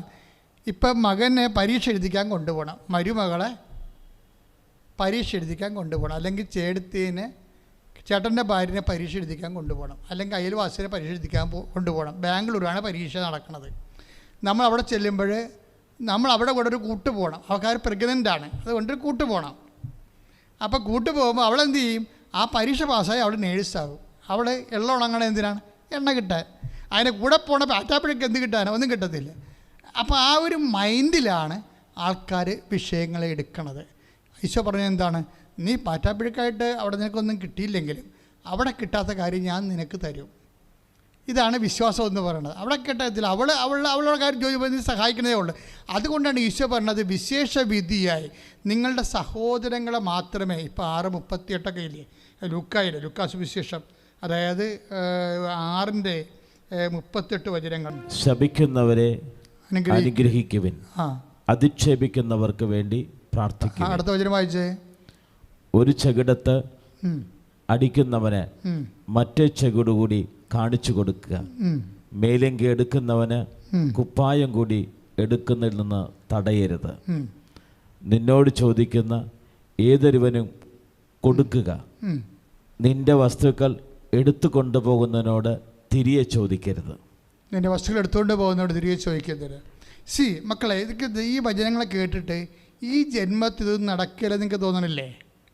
കാരണക്കുറി അടിക്കണവന് മറ്റേ കാരണം ആര് കാണിച്ചു കൊടുക്കാനാ? ഇല്ല. അതുപോലെ തന്നെയാണ് ചോദിക്കുന്നവരൊക്കെ കൊടുക്കുക, വായ്പയ്ക്ക് വന്നത് ഒഴിഞ്ഞു മാറരുത്. ഇങ്ങനെ കർത്താവിൻ്റെ കുറേ വചനങ്ങളാണ്. എന്നിട്ട് ഈശോ ചോദിക്കണം എന്തറിയാമോ? നിങ്ങളെ സ്നേഹിക്കുന്നവരെ മാത്രം സ്നേഹിച്ചാൽ പ്രതിഫലത്തിൻ്റെ അവകാശങ്ങൾക്ക് ഉള്ളതെന്ന് ചോദിക്കും. അതായത് ചില വചനങ്ങൾ, കർത്താവിൻ്റെ വചനങ്ങൾ ചെയ്യാൻ പറ്റാത്ത വചനങ്ങളാണ്. ചെയ്യാൻ പറ്റുന്ന വചനങ്ങളല്ല, ചെയ്യാൻ പറ്റാത്ത വചനങ്ങളാണ്. എന്ന് വെച്ച് കഴിഞ്ഞാൽ അപ്പം നിങ്ങൾ ചോദിക്കും എന്തിനാണ് ഇങ്ങനെ ചെയ്യാൻ പറ്റാത്ത വചനങ്ങൾ ഈശോ പറയണത്? അതിൻ്റെ കാര്യം വെച്ച് കഴിഞ്ഞാൽ അത് ചെയ്യണ ആൾക്കാരുണ്ട്. അതാണ് സംഭവം. നിത്യത എന്ന് യേശുക്രിസ്തുവിനെ എന്തിനാണ്? ഇതെല്ലാം കഠിന വചനങ്ങളല്ലേ. ഈ കഠിന വചനങ്ങൾ സാധാരണ ABCD ക്രിസ്ത്യാനിക്ക് ചെയ്യാൻ പറ്റത്തില്ല. ആ വചനമേ എന്ന് പറഞ്ഞ് ഈശോ എന്ന് പറഞ്ഞ് ജീവിക്കുന്ന കക്ഷികളുണ്ട്. അവർ കണ്ണക്കുട്ടി അടിച്ചു കഴിഞ്ഞാൽ മറ്റേ കണ്ണം കാണിച്ചു കൊടുക്കും, കറക്റ്റായിട്ട് കാണിക്കുന്നത്. പക്ഷേ അത് 10,000-ൽ ഒരാളായിരിക്കും ചിലപ്പോൾ. എന്താ പ്രശ്നം? അവന് ITI അല്ല വേണ്ടത്, അവന് IAS വേണ്ടത്, IAM ഒക്കെയാണ് വേണ്ടത്. ആത്മീയത്തിൽ IAM പാസ്സാകാനാണ് അവൻ്റെ സിലബസ്. അതാണ് ITIക്കാർ പറയും എനിക്ക് പറ്റത്തില്ല, സിലബസ് കട്ടിയാണെന്ന് പറയും. സിലബസ് ഒരിടം കട്ടിയല്ല. സിലബസ് ഈശോ നേരത്തെ പറഞ്ഞിട്ടുണ്ട്, ഒരു സിലബസും കട്ടിയല്ല യേശുവിൻ്റെ. ഈശോ എന്താ പറഞ്ഞത്? അധ്വാനിക്കുന്നവനെ ഭാരം വഹിക്കുന്നവനെ എൻ്റെ അടുക്ക വരിക, എൻ്റെ ഭാരം ലഘുവാണ്. തീർന്നില്ല പ്രശ്നം. എൻ്റെ സിലബസ് ലഘുവാണെന്ന് പറഞ്ഞിട്ട് കണ്ടത്. ITIക്കാരൻ പോയി IAM എഴുതുമ്പോഴാണ് അവന് പ്രശ്നം വന്നത്. അല്ലാതെ IAMൻ്റെ സിലബസ് അല്ല പ്രശ്നം. It is not meant for you എന്ന് പറഞ്ഞു കഴിഞ്ഞാൽ നമ്മൾ പറയണത് എന്താണ്? കർത്താവേ, ഈ കഠിന പദങ്ങളിലാണ് നിത്യത ഇരിക്കുന്നത്. ക്യാഷ് ആൻഡ് കൈൻ്റെ പൊട്ടടിക്കണ കേസൊക്കെ ഇരിക്കുന്നത് ലഘുപദങ്ങളാണ്. അത് ആർക്ക് വേണമെങ്കിലും അതൊക്കെ ചെയ്യാൻ പറ്റും. കർത്താവ് പറയുന്ന കാര്യങ്ങളൊക്കെ ചെയ്യാൻ പറ്റും. രണ്ടുടുപ്പുള്ളവർക്കൊന്നും കൊടുക്കാൻ പറ്റും, ഒരു കുഴപ്പമില്ല. അതൊക്കെ ക്യാഷ് ആൻഡ് കൈൻഡായിട്ട് ആളുള്ളവർക്ക് ലളിതമായിട്ട് ചെയ്യാം പറ്റും. മറ്റെന്താ പറയണത്? നിന്നോട് ചണ്ടകൂടി ഉടുപ്പ് കരസ്ഥമാക്കുന്നതിന് മേലെങ്കിൽ കൂടി കൊടുക്കാൻ പറയുമ്പോൾ അത് കഠിന പദമാണ്. കഠിന പദങ്ങൾ എന്തിനുള്ളതാണ്? അത് നിത്യതയെ മാത്രം. അതാണ് ഞാൻ അച്ഛൻ പറഞ്ഞത് 8:17 നിങ്ങൾ അവകാശികളാണ്, പക്ഷേ എന്താണ്? യേശുക്രിസ്തുവിൻ്റെ കൂട്ടവകാശികൾ. ഈ കൂട്ടവകാശികൾക്ക് വരുന്ന പ്രശ്നം അവിടെ ടെസ്റ്റ് ഇത്തിരി കട്ടിയുള്ള ടെസ്റ്റായിരിക്കും. യേശുക്രിസ്തുവിൻ്റെ കൂട്ടവകാശിയാണ്, അല്ലാതെ മുഖ്യമന്ത്രിയുടെ കൂട്ടവകാശിയല്ല. ആ ഒരു വ്യത്യാസമുണ്ട്, അത്രേ ഉള്ളൂ. കാര്യം അതെല്ലാം തീരും ഇവിടെ. ഇപ്പം മോഡിജിയുടെ കൂട്ടവകാശി ആയാലും ആരായാലും നമ്മൾ എത്രയോ പ്രധാനമന്ത്രിമാരെ കണ്ടു, എത്രയോ പ്രസിഡന്റുമാരെ കണ്ടു, അവരുടെ സെക്രട്ടറിമാരൊന്നുമില്ല ഭൂമിയിൽ, എല്ലാം തീർന്നു, ഓവറായി. പക്ഷേ എപ്പോഴും നമ്മൾ ശ്രദ്ധിക്കേണ്ട ഇതാ, യേശുക്രിസ്തുവിൻ്റെ കൂട്ടവകാശിക്കുള്ള ഗുണം എന്താ? അത് നിത്യതയിലാണ് ഉദ്ദേശിക്കുന്നത്. അപ്പം ചില കഠിന പദങ്ങൾ നമുക്ക് തരുമ്പോൾ ആ സിലബസ് ഇത്തിരി കട്ടിയാണെന്നുള്ള കാര്യം സത്യമാണ്. പക്ഷെ അത് ചെയ്യുന്നവരുണ്ട്, അതിനുവേണ്ടി ജീവിക്കുന്ന ആൾക്കാരുണ്ടല്ലോ. അവരെ സംബന്ധിച്ചിടത്തോളം യേശുവിൽ നിന്ന് അവരൊന്നും ഉദ്ദേശിക്കണില്ല. കാര്യം ഉണ്ണാനോ ഉടുക്കാനോ ഉറങ്ങാനൊക്കെ ഉണ്ടെങ്കിൽ അത്യാവശ്യം ഒക്കെ താങ്ക് യു വെരി മച്ച് എന്ന് പറയും. പക്ഷെ അവർ യേശുവിൽ നിന്ന് ഉദ്ദേശിക്കുന്നത് എന്താണ്? യേശു മാത്രം കൊണ്ടുവന്ന, വേറെ മതസ്ഥാപകർ ആരും കൊണ്ടുവരാത്തൊരു സംഭവമുണ്ട്. എന്താണ്? നിത്യത. ഈ നിത്യതയ്ക്ക് വേണ്ടിയാണ് യേശു വചനങ്ങൾ, കഠിന വചനങ്ങൾ ഉദ്ദേശിക്കുന്നത്. ആ നിത്യതയിൽ പോലും നമുക്കൊരു നിലനിൽപ്പ് കിട്ടുക. അപ്പോൾ എല്ലാവരും ചോദിക്കും, എല്ലാവരും ചത്ത് അവസാനം എല്ലാവർക്കും ഒരു സ്വർഗ്ഗമല്ലേ കിട്ടുന്നത്, പിന്നെ എന്തിനാണ് ഇത്രയും നമ്മൾ മാട്ടെ കിടന്ന് നെഞ്ചുകളെ എന്തിനാണെന്ന് ചോദിക്കും. എൻ്റെ അർത്ഥം എന്ന് വെച്ച് കഴിഞ്ഞാൽ ഒരുപോലെ അല്ല, അവനവനെ ആർജിക്കുന്ന കൃപയ്ക്ക് ആനുപാതികമാണെന്ന് യോഹന്ന ഈ നമ്മുടെ 1 കൊറിന്ത്യസ് 15:41 തിരുവചനം പറയുന്നുണ്ട്. നമ്മളെല്ലാം നിത്യത അനുഭവിക്കുന്നത് അവനവൻ ആർജിക്കുന്ന കൃപയ്ക്ക് തുല്യമാണ്. അല്ല, ചില ചേട്ടത്തിമാർ 2-3 പ്രസവിക്കും, അവരുടെ മക്കളൊക്കെ പഠിക്കും, അവർക്ക് ജോലി കിട്ടും, കുറച്ച് കഴിയുമ്പോൾ അവരും മരിക്കും, പിന്നെ മക്കളും മരിക്കും, ചാപ്റ്റർ ക്ലോസ് ചെയ്യും, ഒരു കുഴപ്പമില്ല അവർക്ക്. അവർ വന്ന് ഈ ഭൂമിയിൽ വന്ന് അവരുടെ ജോലിയൊക്കെ ചെയ്ത് അവർ പോയി. പക്ഷേ വേറെ ഞാൻ മാരേക്കുടത്തൊരു ചേട്ടത്തിനെ കണ്ട്, ആ ചേട്ടത്തി മകനെയും പൊക്കിക്കൊണ്ട് വരുമ്പോൾ കർത്താവ് കുരിശ് വന്നുകൊണ്ട് തന്നെ അവനാണ് വന്നത്. അവന് ഓട്ടിസമാ, വേറെ അപസ്മാരമായി, എല്ലാം കൂടിയാണ്. ഇതൊന്നുമല്ല, ഭ്രാന്തും ഉണ്ട് അവന്. ഒരു ദിവസം ഇവരെ ഈ എടുത്തിട്ട് അലക്കി ഈ ചേട്ടത്തിനെ. അപ്പോൾ ഞാൻ എന്നിട്ട് ഇവർ അവരുടെയൊക്കെ പൊട്ടി വേദനിച്ച് വരികയാണ്, അച്ഛാ ഒന്ന് ഇലക്കി വെച്ച്. അപ്പോൾ ഞാൻ പറഞ്ഞു, എന്ത് പറ്റിയത്? ഇവന് 5 രൂപ തിന്നാൻ കൊടുക്കാഞ്ഞിട്ട് എന്നെ തല്ലിയെന്ന് പറഞ്ഞു. അപ്പോൾ അവൻ്റെ അസുഖം എന്ന് പറഞ്ഞാൽ രാവിലെ എഴുന്നേൽക്കുമ്പോൾ പച്ച നിറത്തിൽ 5 രൂപ കൊടുക്കണം അവന്. അവന് എഴുന്നേറ്റ് വരുമ്പോൾ കൊടുക്കണം നമ്മൾ, വേറെ ഒന്നിനുമല്ല. അവനിങ്ങനെ ഒരു ഇടിക്ക് പ്രാന്തനെ പോലെ ചിരിക്കും. നമ്മൾക്കാണെങ്കിൽ ചില പാരക്കാരൻ്റെ തലക്കിടിക്കുക ചിരി കണ്ടു കഴിഞ്ഞാൽ. അപ്പോൾ ആ ചിരി ചോദിച്ചാൽ അവൻ അങ്ങനെ തന്നെ ഈ സാധനം തിന്നും. അപ്പം ചേട്ടത്തിൻ്റെ മുമ്പ് വെച്ച് ഒരു പ്രാവശ്യം അവന് 5 രൂപ കൊടുത്തില്ല, കിട്ടിയില്ല. ചേട്ടത്തി പാവപ്പെട്ട ചേട്ടത്തിയാണ്. അത് അവസാനം അവിടുത്തെ വീട്ടിൽ പോയി, മാരാക്കുളത്തിൽ വീട്ടിൽ പോയി കടം മേടിച്ച് കൊണ്ടുവന്ന് കൊടുത്ത് 5 രൂപ അപ്പനോടത്ത് തിന്ന്. ഒരു ദിവസം കടം മേടിക്കാൻ പറ്റില്ല, അവനെ തല്ലുകയും ചെയ്തു. ഈ സംഭവത്തിനെ ചുമന്നുകൊണ്ട് അവർ കുരിശ് നോക്കണം അടക്കുകയാണ്. അപ്പോൾ അതാണ് പ്രശ്നം. ഇത്രയും വലിയ ഭാരം ചുമന്നിട്ടും അവർ വിശ്വാസത്തിൽ ഉറച്ചു നിന്ന് അവർ ജീവിക്കണം, കണ്ടില്ലേ? അവിടെയാണ് പ്രശ്നം കിടക്കണത്. അപ്പം നിങ്ങളവർക്ക് വേണം സാധാരണ ഇവിടെ ജീവിച്ച് സന്തോഷത്തോടെ മരിക്കുന്ന ആൾക്കാരും ഇതുപോലെ എക്സ്ട്രാ ഭാരം ചുമക്കുന്ന ആൾക്കാർ അവസാനം ഒരുപോലെ ഇരിക്കുമെങ്കിൽ പിന്നെ ദൈവം നീതിമാനാണെന്ന് പറയണത് എന്ത് വിഷയം? അതുകൊണ്ടാണ് 1 കൊറിന്ത്യസിൻ്റെ 15:41 പറയണത്, ആകാശത്ത് ചന്ദ്രനുണ്ട്, സൂര്യനുണ്ട്, നക്ഷത്രങ്ങളുണ്ട്, ഇവ തമ്മിലും പ്രഭയ്ക്ക് വ്യത്യാസമുണ്ട്, അതുപോലെയാണ് ഉത്ഥാന സമയമെന്ന്. അപ്പോൾ സൂര്യനും ചന്ദ്രനും ഒരേ പ്രകാശമാണ്? അല്ല. ചന്ദ്രനും നക്ഷത്രങ്ങളും ഒരേ പ്രകാശമാണ്? പൗലോസപ്പോസ്തലൻ പറയുന്ന നക്ഷത്രങ്ങൾക്ക് തമ്മിലും പല വ്യത്യാസമുണ്ടെന്ന് പ്രകാശത്തിന്. അപ്പോൾ എൻ്റെ ദൈവപദം എപ്പോഴും നമ്മൾ മനസ്സിലാക്കണം, ഏതെങ്കിലും ഇത്തിരി പാടുള്ള സിലബസ് നമുക്ക് തന്ന്, ഇപ്പോൾ ഭർത്താവ് സംശയരോഗിയാണെന്ന് വിചാരിച്ചോ, അല്ലെങ്കിൽ നമ്മൾ എന്ത് ചെയ്താലും അയാൾക്ക് പിടിക്കത്തില്ല, അയാളുടെ പെങ്ങന്മാരാ ഒക്കെ ചെയ്ത ആനക്കാര്യമായിട്ടുള്ള കെട്ടി എഴുന്ന് വിളിക്കും. അപ്പം നമുക്ക് എന്ത് ചെയ്യും? ഉറക്കത്തിൽ വരെ വിഷം കൊടുത്ത് കൊല്ലാൻ തോന്നിപ്പോയി. കുറേ ആൾക്കാരിപ്പോൾ കൊന്നല്ല അങ്ങനെ. അപ്പോൾ ഓരോ മനുഷ്യന്മാർ ചിന്തിക്കണതാണേ, അവരെ പൊറുതി മുട്ടിട്ട് ചിന്തിച്ച് പോകണതാണ്. അവർ ചിന്തിക്കണം മാത്രമേ ഉള്ളൂ, വേറെ കുഴപ്പമൊന്നുമില്ല. പക്ഷേ മനുഷ്യനിങ്ങനെ ചിന്തിക്കേണ്ട കാലാവസ്ഥയിലൂടെ കടന്നു പോകുമ്പോൾ ചില ആൾക്കാർ മിണ്ടത്തില്ല. എന്താ കാര്യം? എൻ്റെ ജീവിതത്തിൻ്റെ അവസാനം വരെ ഈ സിലബസ് ഞാൻ എഴുതണം, ഇത് IAMൻ്റെ പരീക്ഷയാണ് ഞാൻ എഴുതാൻ പോണത്, ഈ മനുഷ്യൻ മരിക്കണവരെ ഞാൻ അതുവരെ ഉണ്ടെങ്കിൽ ഈ കുരിശ് അതുവരെ അനുഭവിക്കണം. പക്ഷേ ഞാൻ ഈശോയ്ക്ക് വേണ്ടി ഞാൻ ഈ സംഭവം ടേക്കപ്പ് ചെയ്യും. ഈശോ എന്നിട്ട് ഈശോ എന്ത് ചെയ്യുമെന്നറിയാവോ? കറസ്പോണ്ടിങ് അനോയിൻറ്റിങ് ഉണ്ട് ഈ വിഷയത്തിനെല്ലാം. എന്ത് സംഭവിക്കുന്നു എന്നല്ല പ്രശ്നം, നമുക്കെങ്ങനെ അതിനെ അഭിമുഖീകരിക്കാൻ കഴിയുന്നു എന്നുള്ളത് വലിയൊരു വിഷയമാണ്. അതെന്ന് വെച്ചാൽ അതിനൊരു അഭിഷേകമുണ്ട്. ദൈവത്തിലെ എന്നെ ശ്രമിക്കണം നിങ്ങൾ. കാര്യം വെച്ച് കഴിഞ്ഞാൽ ഇപ്പോൾ ഇങ്ങനെ ഒരു സിറ്റുവേഷനിലാണ് നിങ്ങൾ കടന്നു പോകുന്നുണ്ടെങ്കിൽ എക്സ്ട്രാ ഗ്രേസിന് നിങ്ങൾക്ക് അവകാശമുണ്ട്. കാര്യം നിങ്ങൾക്ക് എടുത്താൽ പോകാത്ത സംഭവമാണ് കൊണ്ടുപോകുന്നത്. മകൻ കഞ്ചാവാണ്, ഭർത്താവ് സംശയരോഗി, ഈ 2 കള്ളന്മാരുടെ ഇടയിൽ നമ്മുടെ ജീവിതം കുരിശിക്കപ്പെട്ടിരിക്കുകയാണ്. അപ്പോൾ നമ്മളെ സംബന്ധിച്ച് ഇത് എടുത്തേ പറ്റത്തുള്ളൂ. അപ്പം അങ്ങനെ എന്താ സംഭവിക്കണത്? ഇതിന് കറസ്പോണ്ടിങ് ഗ്രേസ് ഉണ്ട്. Corresponding grace. നിങ്ങൾ ഈ രണ്ട് കള്ളന്മാരെ മാനസാന്തരപ്പെടുത്താൻ വേണ്ടി നടുക്ക് കുഴിച്ച കിടന്ന് പ്രാർത്ഥിക്കുകയല്ല വേണ്ടത്. മറിച്ച് കർത്താവേ, ഇതിന് എല്ലാം അക്സെപ്റ്റ് ചെയ്യാൻ പറ്റിയ ആന്തരിക ഗ്രേസ് ഉണ്ട്, അത് നിങ്ങൾ ടാർഗറ്റ് ചെയ്യണം. അപ്പോഴാണ് ഈ വിഷയം മാറണത് ശരിക്കും. എന്നുവെച്ചാൽ അത്രയും കൃപയിൽ നമ്മൾ ഈ വിഷയം നമ്മളെ കർത്താവ് നീ അഗ്നിയിലൂടെ നടക്കുമെന്നല്ലേ പറഞ്ഞത്? 43:2 നീ അഗ്നിയിലൂടെ നടക്കും. എന്ത് സംഭവിക്കും? അപ്പോൾ അഗ്നി നിന്നെ വിഴുങ്ങത്തില്ല, വിഴുങ്ങാൻ ഞാൻ അനുവദിക്കത്തില്ല. ഏതെങ്കിലും കാലവശാൽ നിങ്ങളുടെ സിലബസ് കട്ടിയാണെങ്കിൽ, നിങ്ങൾ അഗ്നിയിലൂടെയാണ് നടക്കണമെങ്കിൽ, അഗ്നി വിഴുങ്ങാത്ത അഭിഷേകത്തിൻ്റെ കൃപയ്ക്ക് വേണ്ടി പ്രാർത്ഥിക്കാനുള്ള അതിൻ്റെ അവകാശം നിങ്ങൾക്കുണ്ടെന്ന് എൻ്റെ അർത്ഥം. നമുക്കൊന്ന് പ്രാർത്ഥിക്കാം. കർത്താവ് ദൈവമേ, എൻ്റെ ജീവിതത്തിലെ ഞാൻ കടന്നു പോകുന്ന കാലങ്ങളിലെ പല അവസ്ഥകളിലും എനിക്ക് താങ്ങാൻ പറ്റാതെ ചിലപ്പോൾ നാട് വിട്ടു പോകാൻ തോന്നും, ചിലപ്പോൾ മരിച്ചു കളയാൻ തോന്നും, ചിലപ്പോൾ ഭ്രാന്ത് വന്നെങ്കിലെന്ന് ചിന്തിച്ചു പോകും. അങ്ങനെയുള്ള സാഹചര്യങ്ങളിലൂടെ കടന്നു പോകുമ്പോൾ കർത്താവെ, വിശ്വാസത്തിൽ ഉറച്ചു നിന്ന് ഇതിനെ അതിജീവിച്ചുകൊണ്ട് അതിവിശുദ്ധിയിലേക്കുള്ള അഭിഷേകത്താൽ എന്നെ നിറക്കണമേ. ശ്രുതികട്ടെ, ശ്രുതികട്ടെ.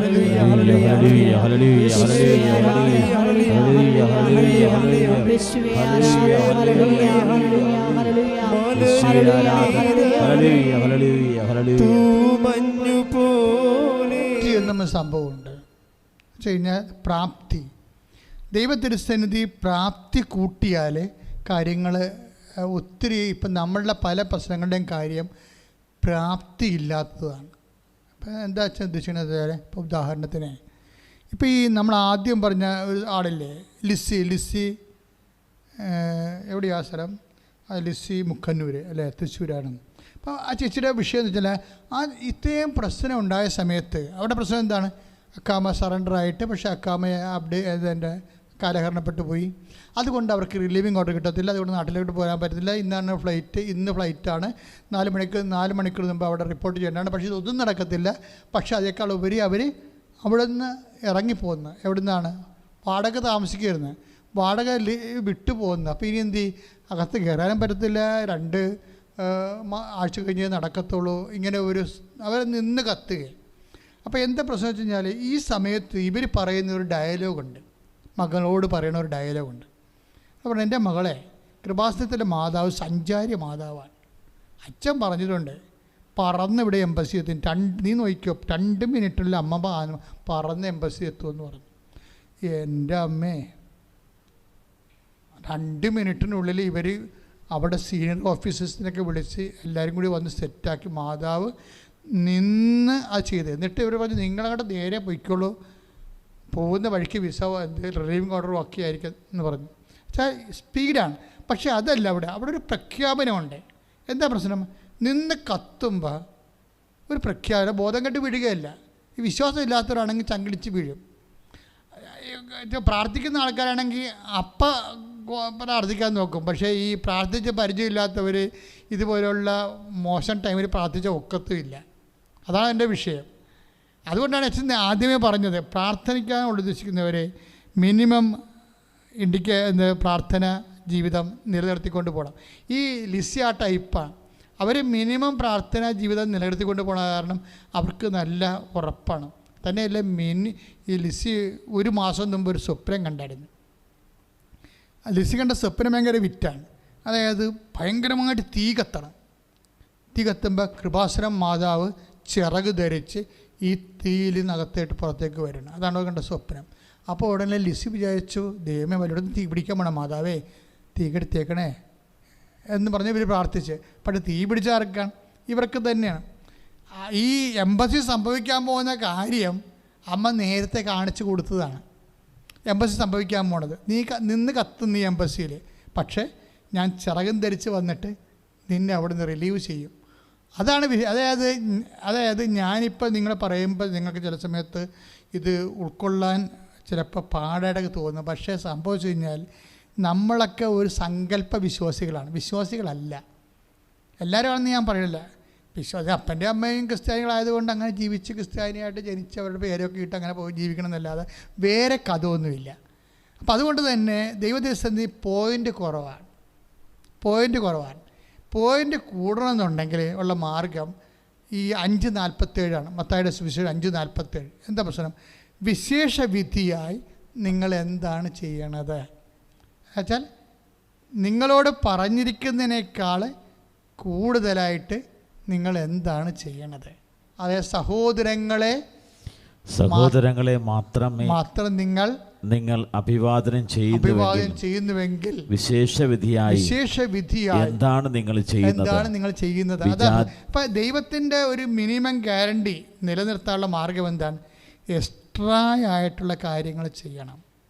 ഇപ്പം ഈ ലിസിയുടെ കാര്യം ചോദിക്കണത്, ലിസിയുടെ ആങ്ങളയ്ക്ക് മഞ്ഞപ്പിത്തമാണ്, ഷിപ്പ്യാർഡിലാണ് ജോലി, മഞ്ഞപ്പിത്തമാണ്.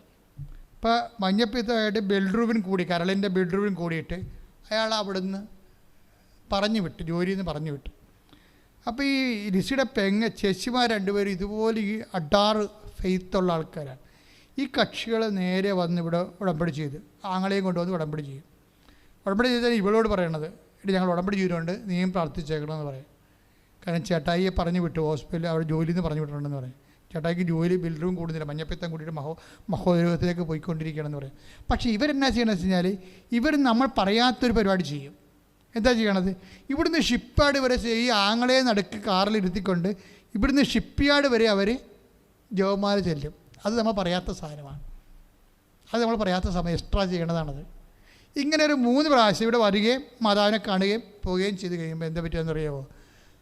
ഒറ്റ ആഴ്ച കൊണ്ട് ബിൽഡ്രൂവിൻ നോർമലാകുക തന്നെയല്ല, ഷിപ്പ്യാർഡിലും കൂടി തിരിച്ചെടുക്കും. സ്പീഡാണിത്. അത് വെച്ച് കഴിഞ്ഞാൽ നമ്മൾ എക്സ്ട്രാ ചെയ്യണതാണ് വിഷയം. ഇപ്പോൾ ഒരു അനുവിൻ്റെ സാക്ഷി, അനു മരിയ ഇതുപോലൊരു സംഭവമാണ് എക്സ്ട്രാ. അതായത് നിങ്ങൾക്ക് ദൈവമായിട്ട് മിനിമം യോഗ്യതയുള്ളെങ്കിൽ ഇത് വർദ്ധിപ്പിക്കാനുള്ള മാർഗം വിശേഷ വിധിയായി ചെയ്യണ കാര്യങ്ങളാണ്. ഇപ്പോൾ കഴിഞ്ഞ ദിവസങ്ങളിൽ ജോസിൻ്റെ സാക്ഷി, അയാളും തൃശ്ശൂർക്കാരനാണ്, പക്ഷേ അയാൾ ജോലി ചെയ്യണത് ബോംബെയിൽ എവിടെയാണ്. അയാളുടെ പ്രശ്നം എന്ന് വെച്ച് കഴിഞ്ഞാൽ അയാൾക്ക് അപ്പനും ഉണ്ട് അമ്മയുണ്ട്, പ്രായമാണ്, പക്ഷേ ഭാര്യയുണ്ട്, 2 കുഞ്ഞുങ്ങളുമുണ്ട്. ഇത് എല്ലാവരെയും കൂടി നോക്കാൻ വേണ്ടി പാവപ്പെട്ടവൻ്റെ ജോലിയേ ഉള്ളൂ. MNC അയാൾക്കൊരു ജോലിയുണ്ട്. ഈ ജോലി പോകുമ്പോൾ അപ്പം വന്ന് ഉടമ്പടി എടുക്കും. അപ്പോൾ അയാൾ നാട്ടിൽ വരുമ്പോൾ ജോലി അവിടെ പോയിരുന്നു, പക്ഷേ അപ്പനോട് അമ്മയോടും പറഞ്ഞു കഴിഞ്ഞാൽ അവർ തകർന്നു പോകും. പറയാതെ അയാൾ വന്ന് വേറെ ഉടമ്പടി എടുക്കുമ്പോൾ അപ്പോൾ ഞാൻ ഇവിടെ ഇപ്പോൾ ഉണ്ടായിരുന്നു. അപ്പോൾ അയാൾ വന്ന് എന്നെ കണ്ട്, പക്ഷേ എനിക്ക് സാധാരണ ഉടമ്പടി പുതുക്കാത്ത ആൾക്കാർക്ക് ഞാൻ ശ്രദ്ധിക്കത്തില്ല. കാര്യം പ്രോസസ്സിലിരിക്കുകയല്ലേ അവർ. പ്രോസസ്സിലിരുന്ന് കഴിഞ്ഞാൽ ഞാൻ കണ്ടു കഴിഞ്ഞാൽ പിന്നെ അവർ ആ ഉടമ്പടി പോയി, അപ്പം പിന്നെ അവർക്ക് കൊടുക്കാതെ പാണ്ടാവും. അവർ ഞാൻ നോക്കത്തില്ല. ഞാൻ ഉടമ്പടി ചെയ്താൽ പുതുക്കിയെന്ന് നോക്കത്തുള്ളൂ. എപ്പോഴും ഒരാളെ ടൈം ഇൻവെസ്റ്റ് ചെയ്യണമെന്നുണ്ടെങ്കിൽ അയാളുടെ ഉടമ്പടി പേപ്പർ എല്ലാം അയാളെക്കുറിച്ചുണ്ടാവും. അപ്പോൾ അത് നോക്കിയിട്ടാണ് ആളുമായിട്ട് സമയം ഇൻവെസ്റ്റ് ചെയ്യത്തുള്ളൂ. പക്ഷേ ഇയാളെ കണ്ടപ്പോൾ ഇയാൾ പറയണ മുമ്പ് തന്നെ ഞാൻ ചോദിച്ചു, നിങ്ങൾക്ക് ജോലി ഇല്ലാത്ത പ്രശ്നമല്ലേ, നിങ്ങളൊരു പണി ചെയ്യണം, 8-ാം തീയതി ഒന്ന് ഉപവസിക്കണം, 1-ാം തീയതി 8-ാം തീയതി ഉപവസിക്കണം, പിന്നെ 17-ാം തീയതി. അപ്പോൾ അയാൾ 1-ാം തീയതി ഉപവസിച്ച് 8-ാം തീയതി അയാൾ ഉപവസിക്കണ ദിവസം MNC കമ്പനി വേറൊരു കമ്പനിയിൽ നിന്ന് അയാൾക്ക് അതിനേക്കാൾ ശമ്പളത്തിൽ, അതായത് വീട്ടിലിരുന്ന് ജോലി ചെയ്യാൻ വേണ്ടി വർക്ക് അറ്റ് ഹോമായിട്ട് അതിനേക്കാൾ ശമ്പളത്തിൽ ജോലി കിട്ടി. അത് വർക്ക് അറ്റ് ഹോമാണ്. നേരത്തെ അവിടെ പോകണമായിരുന്നു, ഇപ്പോൾ പോകേണ്ട കാര്യമില്ല. അപ്പോൾ ഈ ജോലിയും കാര്യമൊക്കെ അമ്മയുടെ കയ്യിലുണ്ട്, ദൈവത്തിൻ്റെ കയ്യിലുണ്ട്. നമ്മൾക്ക് കിട്ടാത്തതിൻ്റെ കാരണം നമ്മൾ എക്സ്ട്രാ ചെയ്യാൻ ഒട്ടിയടിക്കാൻ പറ്റത്തില്ല. ഇതാണ് പ്രശ്നം. ഉള്ളത് തന്നെ എങ്ങനെയും 16 കൊട്ടുമായിട്ടൊക്കെയാണ് ചെല്ലണത്. ഇപ്പോൾ പ്രത്യക്ഷ പ്രാർത്ഥന കഴിയുമ്പോൾ രാവിലെ എഴുന്നേറ്റിട്ട് 5:30 തൊട്ട് 6:30 മണി വരെയാണ് പ്രാർത്ഥിക്കേണ്ടത്. അപ്പോൾ മിക്കവാറും എഴുന്നേൽക്കുമ്പോൾ 7:30 മണിയാവും. എന്തുകൊണ്ടാണ്? രാത്രി വല്ല വാട്സപ്പൊക്കെ കൊണ്ട് ചാറ്റും ചീറ്റുമൊക്കെ ഇരുന്നിട്ട് ഉറങ്ങാൻ വിട്ടു പോകുമ്പോൾ രാവിലെ എഴുന്നേൽക്കണം താമസിക്കും. അതുകൂടി ആ സംഭവം തീരും. അപ്പോൾ ഇങ്ങനെയാണ് വിഷയം വന്നത്. ഇത് മറിച്ച് എക്സ്ട്രായാണ് ഈ പരിപാടി ചെയ്യണമെങ്കിൽ. ഇപ്പോൾ അനുവിൻ്റെ പരിപാടി എന്താണ്? എന്താ പറഞ്ഞത്? പറഞ്ഞത് എനിക്ക് വിസ ഇൻ്റർവ്യൂ ആണ്, 3 ഞാൻ തോറ്റപ്പോൾ വന്ന് ഉടമ്പടി ചെയ്ത് പാലക്കാട് നിന്ന് ഒറ്റക്ക വന്നത്. ആ സാക്ഷി എനിക്ക് ഭയങ്കര ഇഷ്ടപ്പെട്ടു. ഞാൻ ഇടയ്ക്കിടയ്ക്ക് പറയാറുണ്ട്. വീണ്ടും എക്സാമിൻ്റെ ദിവസം ചെയ്ത പരിപാടിയുണ്ട്. 3 മണിക്ക് എഴുന്നേറ്റ് ബൈബിൾ വായിച്ചു മൊത്തം. എന്നിട്ട് കുളിച്ച് റെഡിയായിട്ട് നേരെ ഓഫീസിൽ പോയി. ഒരു സാധനം തുറന്ന് നോക്കിയില്ല. കാര്യം എന്താണ്? ഈ പരീക്ഷ മാതാവിൻ്റെ പരീക്ഷയാണ്. അതുകൊണ്ട് ഞാൻ ആരോടും സംസാരിച്ചില്ല. കൂട്ടുകാർ പോലും വന്നിട്ട് പോലും ചിരിച്ചു പോലും കാണിച്ചില്ല ഞാൻ ദൈവത്തിൻ്റെ കൂടെയാണ് പോകണമെന്നാണ്. അതാണ് ആരെ അഭിവാദ്യം ചെയ്യുന്നതൊക്കെ നമ്മൾ വായിച്ചില്ല. സംഭവം ശരിയാണ്. അതായത് അപ്പം ഞാനിവിടുത്തെ ഇത് ഭയങ്കരമായ സംഭവമാണ് നീ പറയണത്, പക്ഷേ എവിടെ നിന്ന് നിനക്ക് കിട്ടി? അത് മിനിമം ഹോളി സ്പിരിറ്റാണ്. അതായത് അവൾ നമ്മൾ ഉപഗ്രഹങ്ങൾ ചന്ദ്രമണ്ഡലത്തിലോട്ട് പ്രവേശിക്കുന്ന പോലെ നമ്മൾ ദൈവത്തിൻ്റെ സ്വന്തമായി കഴിയുമ്പോൾ പരിശുദ്ധാത്മാവിൻ്റെ സംവേദനത്തിലേക്ക് കയറി വരും. അപ്പോൾ നീ പ്രധാന ആചാര്യന്മാരുടെ മുമ്പിലേക്ക് ഹാജരാകുമ്പോഴേ എന്ത് സംസാരിക്കണമെന്ന് മുൻകൂട്ടി ചിന്തിക്കേണ്ട, എന്താണ് സംസാരിക്കേണ്ടതെന്ന് ആ സമയം നിനക്ക് അറിവ് തരും. അപ്പോൾ നിങ്ങളായിരിക്കുകയില്ല, എൻ്റെ സ്വർഗ്ഗസ്ഥനായ പിതാവിൻ്റെ പരിശുദ്ധാത്മാവായിരിക്കും നിങ്ങൾ വഴി സംസാരിക്കുക. ഇപ്പോൾ മത്തായിയുടെ സുവിശേഷം 10-ാം അധ്യായത്തിലുള്ളതാണ്. എന്താണ് കാര്യം? നമ്മൾ ദൈവമായിട്ട് സന്ധിപ്പായി, കുറച്ചുകൂടി ദൈവമായിട്ട് ബന്ധമായി, ദൈവത്തിൻ്റെ സ്വന്തമായെന്നൊക്കെ ദൈവത്തിന് തോന്നിയാൽ നീ എന്ത് ചെയ്യണം, എപ്പോൾ ചെയ്യണം, എങ്ങനെ ചെയ്യണം എന്നെല്ലാം നമുക്ക് നോട്ട് തരും. ഇങ്ങനെ ഒരു റിലേഷനിലേക്ക് വരണം. അതിനുള്ള കപ്പാസിറ്റി ഈ ഉടമ്പടി പ്രാർത്ഥനയ്ക്കുണ്ട്. കാര്യം ഉടമ്പടി എന്ന് പറയുന്നത് പക്ക പ്രയറാണ്. കാര്യം അവൻ പറയണ പോലെ ചെയ്യുകയല്ലേ. അത് അമ്മയിൽ നിന്ന് നമുക്ക് പരിശുദ്ധാത്മാവ് അമ്മയിൽ പ്രവർത്തിച്ച് ലോകത്തിന് കൊടുത്ത ഒരു നിർദ്ദേശമാണ്. അപ്പോൾ അതനുസരിച്ച് നമ്മൾ ജീവിക്കുമ്പോൾ നമ്മുടെ എക്സ്ട്രാ എന്താണ് വിശേഷ വിദ്യയായി ചെയ്യണത്. ഇപ്പോൾ ഞങ്ങൾ നിങ്ങളോട് പറയും, നിങ്ങൾ ആ പത്രം വാങ്ങിച്ചിട്ട് ഇടവകയിൽ കൊണ്ടേ കൊടുക്കണമെന്ന് പറയും. അപ്പം നിങ്ങളെന്ത് ചെയ്യും? ചില ആൾക്കാർ വീട് വീഴാൻ വഴി കൊണ്ടേ കൊടുക്കും. അപ്പോൾ എന്താ പ്രശ്നം വെച്ച് കഴിഞ്ഞാൽ, ഇങ്ങനെ നമ്മൾ ദൈവത്തിൻ്റെ ജോലി ചെയ്യുമ്പോൾ എന്താ സംഭവിക്കണത്? നമ്മൾ എന്ത് ചെയ്യണം, എവിടെ ഏത് യൂണിവേഴ്സിറ്റി പഠിക്കണം, എവിടെ ജോലി കിട്ടും, ഇങ്ങനെയുള്ള കാര്യങ്ങളൊന്നും നമ്മുടേതല്ല. കാര്യം കഴിഞ്ഞ ദിവസങ്ങളിൽ ഇവിടെ ഒരു സാക്ഷി, എൻ്റെ ഒരു സഹപ്രവർത്തക, അവളെ നേഴ്സാണ്, BSc നേഴ്സാണ്. ഇപ്പോൾ ഇവിടെ സ്ഥിരമായിട്ട് വർക്ക് ചെയ്യണതാണ്. അപ്പോൾ അവരിപ്പോൾ തിയോളജി പഠിക്കാൻ പോയിരിക്കുകയാണ്. രൂപത എന്നൊരു പിതാവ് ബിഷപ്പ് ഇട്ടിരിക്കണതാണ്. അപ്പോൾ തിയോളജി പഠിച്ചിരിക്കുന്നത് അവൾ ഒരു ദിവസം നോക്കുമ്പോൾ അവൾ MBA എടുത്തു. ഞാൻ പറഞ്ഞപ്പോൾ നേഴ്സുമാർക്ക് MBA എടുക്കാൻ ഭയങ്കര, അവിടെ ജോലി കളയാതെ എടുക്കാൻ വലിയ പാടാണ്. കാര്യം ഒന്നും ആശുപത്രി ചെന്ന് പെട്ടെന്ന് നമുക്കറിയാം, ഇവരിങ്ങനെ സൂചിയും നൂലും പോലെ ഓടണ കാണാം. നിൽക്കക്കളി ഉണ്ടാകത്തില്ല. പക്ഷെ അതിൻ്റെ ഇടയ്ക്ക് കൂടി എന്താ പരിപാടി? ശനിയാഴ്ച വൈകുന്നേരം ഇരുന്നുകൊണ്ട് 1000 മണിയുടെ ജപമാല ചെല്ലും. അപ്പോഴെന്നാ പറ്റുക? ദൈവത്തിൻ്റെ സ്വന്തം ആളാണെന്ന് തോന്നിക്കഴിഞ്ഞാൽ എക്സ്ട്രാ ഗേസ് ഇങ്ങനെ കൊടുത്തുകൊണ്ടിരിക്കും. ഓരോ സമയത്ത് എന്ത് ചെയ്യണം, എപ്പോൾ ചെയ്യണം. ആരും കണ്ടില്ലെങ്കിലും പരസ്യം നീ കാണും. ഇപ്പം ഈ കോൾ ഫോർഡ് ചെയ്തിരിക്കണത് ഓരോ കമ്പനി കോൾ ഫോർഡ് ചെയ്തിരിക്കണതാണ്. ആരും കണ്ടില്ല, പക്ഷെ നീ കാണും. നിന്നെ കർത്താവ് കാണിക്കും. എന്നിട്ട് നിന്നെ വിളിച്ച് ആ പത്രവും ആ ഇമെയിലും കാണിക്കും, ആ പരസ്യം കാണിക്കും. ഇപ്പോൾ ആപ്ലിക്കേറ്റ് ചെയ്യും, ഇത് നിനക്കുള്ളതാണെന്ന് പറയും. പക്ഷെ ആരും കണ്ടു കാണത്തില്ല ആ സാധനം. ഇവളെ വിളിച്ച് കാണിക്കും. എനിക്കങ്ങനെ കുറേ അനുഭവം ഉണ്ടായിട്ടുണ്ട്. കർത്താവ് നമുക്ക് വേണ്ടി മാത്രം ചൂണ്ടിക്കാണിച്ച് തരുന്ന സംഭവങ്ങൾ. ദൈവത്തെ ഇതിൽ നിന്ന് എന്ത് കിട്ടുമെന്നല്ല പ്രശ്നം, ദൈവം തന്നെയാണ് പ്രശ്നം. ദൈവത്തിൻ്റെ സ്നേഹത്തിൽ ഒരു ഐക്യപ്പെടാൻ വേണ്ടി പ്രാർത്ഥിക്കുക, ബാക്കി ഒന്നും പ്രശ്നമല്ല. ഞാൻ മനസ്സിലാക്കിയത് ദൈവം തന്നെയാണ് പ്രശ്നം, വേറെ ഒന്നും പ്രശ്നമല്ല. ദൈവവുമായിട്ട് നിങ്ങൾ ഏതെല്ലാം വിധത്തിൽ അടുത്ത് വരാമോ അത്രയും വിധത്തിൽ എൻ്റെ മക്കൾ അടുത്ത് വന്ന് ഐക്യം പ്രാപിക്കാൻ ഉടമ്പടിയിലൂടെ പരമാവധി നിങ്ങൾ സത്യസന്ധത കാണിച്ച് എത്രയും നിങ്ങളുടെ കപ്പാസിറ്റി പ്രാപ്തി വർദ്ധിപ്പിക്കാൻ ഈ ധ്യാനം നിങ്ങളെ സഹായിക്കട്ടെ. Price the Lord. നമുക്ക് സമാപിക്കാം. കർത്താവേ, ഞങ്ങൾ അങ്ങേ ആരാധിക്കുന്ന സ്തുതിക്കുന്ന കർത്താവേ, മഹത്വപ്പെടുത്തുന്ന കർത്താവേ, ആരാധിക്കുന്ന ദൈവമേ, കർത്താവായ ദൈവമേ, ഉടമ്പടി ധ്യാനത്തിൽ പങ്കെടുത്ത് പ്രാർത്ഥിക്കുന്നവരെ, ഓൺലൈൻ ഉടമ്പടി എടുത്തിട്ടുള്ളവരെ, തീർത്ഥാടന ഉടമ്പടി എടുത്തിട്ടുള്ളവരെ, നിയോഗങ്ങൾ സമർപ്പിച്ച് സ്പർശിക്കുന്ന കർത്താവേ, പരിശുദ്ധയുടെ പ്രത്യക്ഷീകരണം തിരുസഭ ഏറ്റെടുക്കുന്നതിന് പ്രാർത്ഥിക്കുന്ന കർത്താവേ, തീരാവ്യാധികൾ, മാരക രോഗികൾ, കർത്താവേ, പരീക്ഷകൾ മക്കളെ സ്പർശിക്കണമേ കർത്താവേ. കർത്താവേ, ജോസഫ് അച്ഛനെ കർത്താവേ കൊടുത്ത് അഭിഷേകം ചെയ്യണമേ കർത്താവേ. തത്സമയ നിയോഗങ്ങൾ സമർപ്പിക്കുന്നവരെ, ക്യാൻസർ രോഗികളെ കർത്താവേ, അനേക രക്ഷന്റെ കൈവപ്പ് ശുശ്രൂഷ സ്വീകരിച്ചവരെ കർത്താവേ, സമ്പൂർണ്ണ സൗഖ്യത്തിലേക്ക് നയിക്കണമേ കർത്താവേ. കൃപാസനത്തിന്റെ നിർമ്മാണ പ്രവർത്തനങ്ങളെ ആശീർവദിക്കണമേ. Hallelujah, hallelujah, hallelujah. ദൈനംദിന പ്രവർത്തനങ്ങളെ ആശീർവദിക്കണമേ. യേശുവേ ആരാധന, യേശുവേ ആരാധന. പരിശുദ്ധ പരമമായ ദിവ്യകാരുണ്യമേ, എന്നുമെന്നും അങ്ങേയ്ക്കാരാധന. പരിശുദ്ധ പരമമായ ദിവ്യകാരുണ്യമേ, എന്നുമെന്നും ആരാധന. അങ്ങേയ്ക്കാരാധന.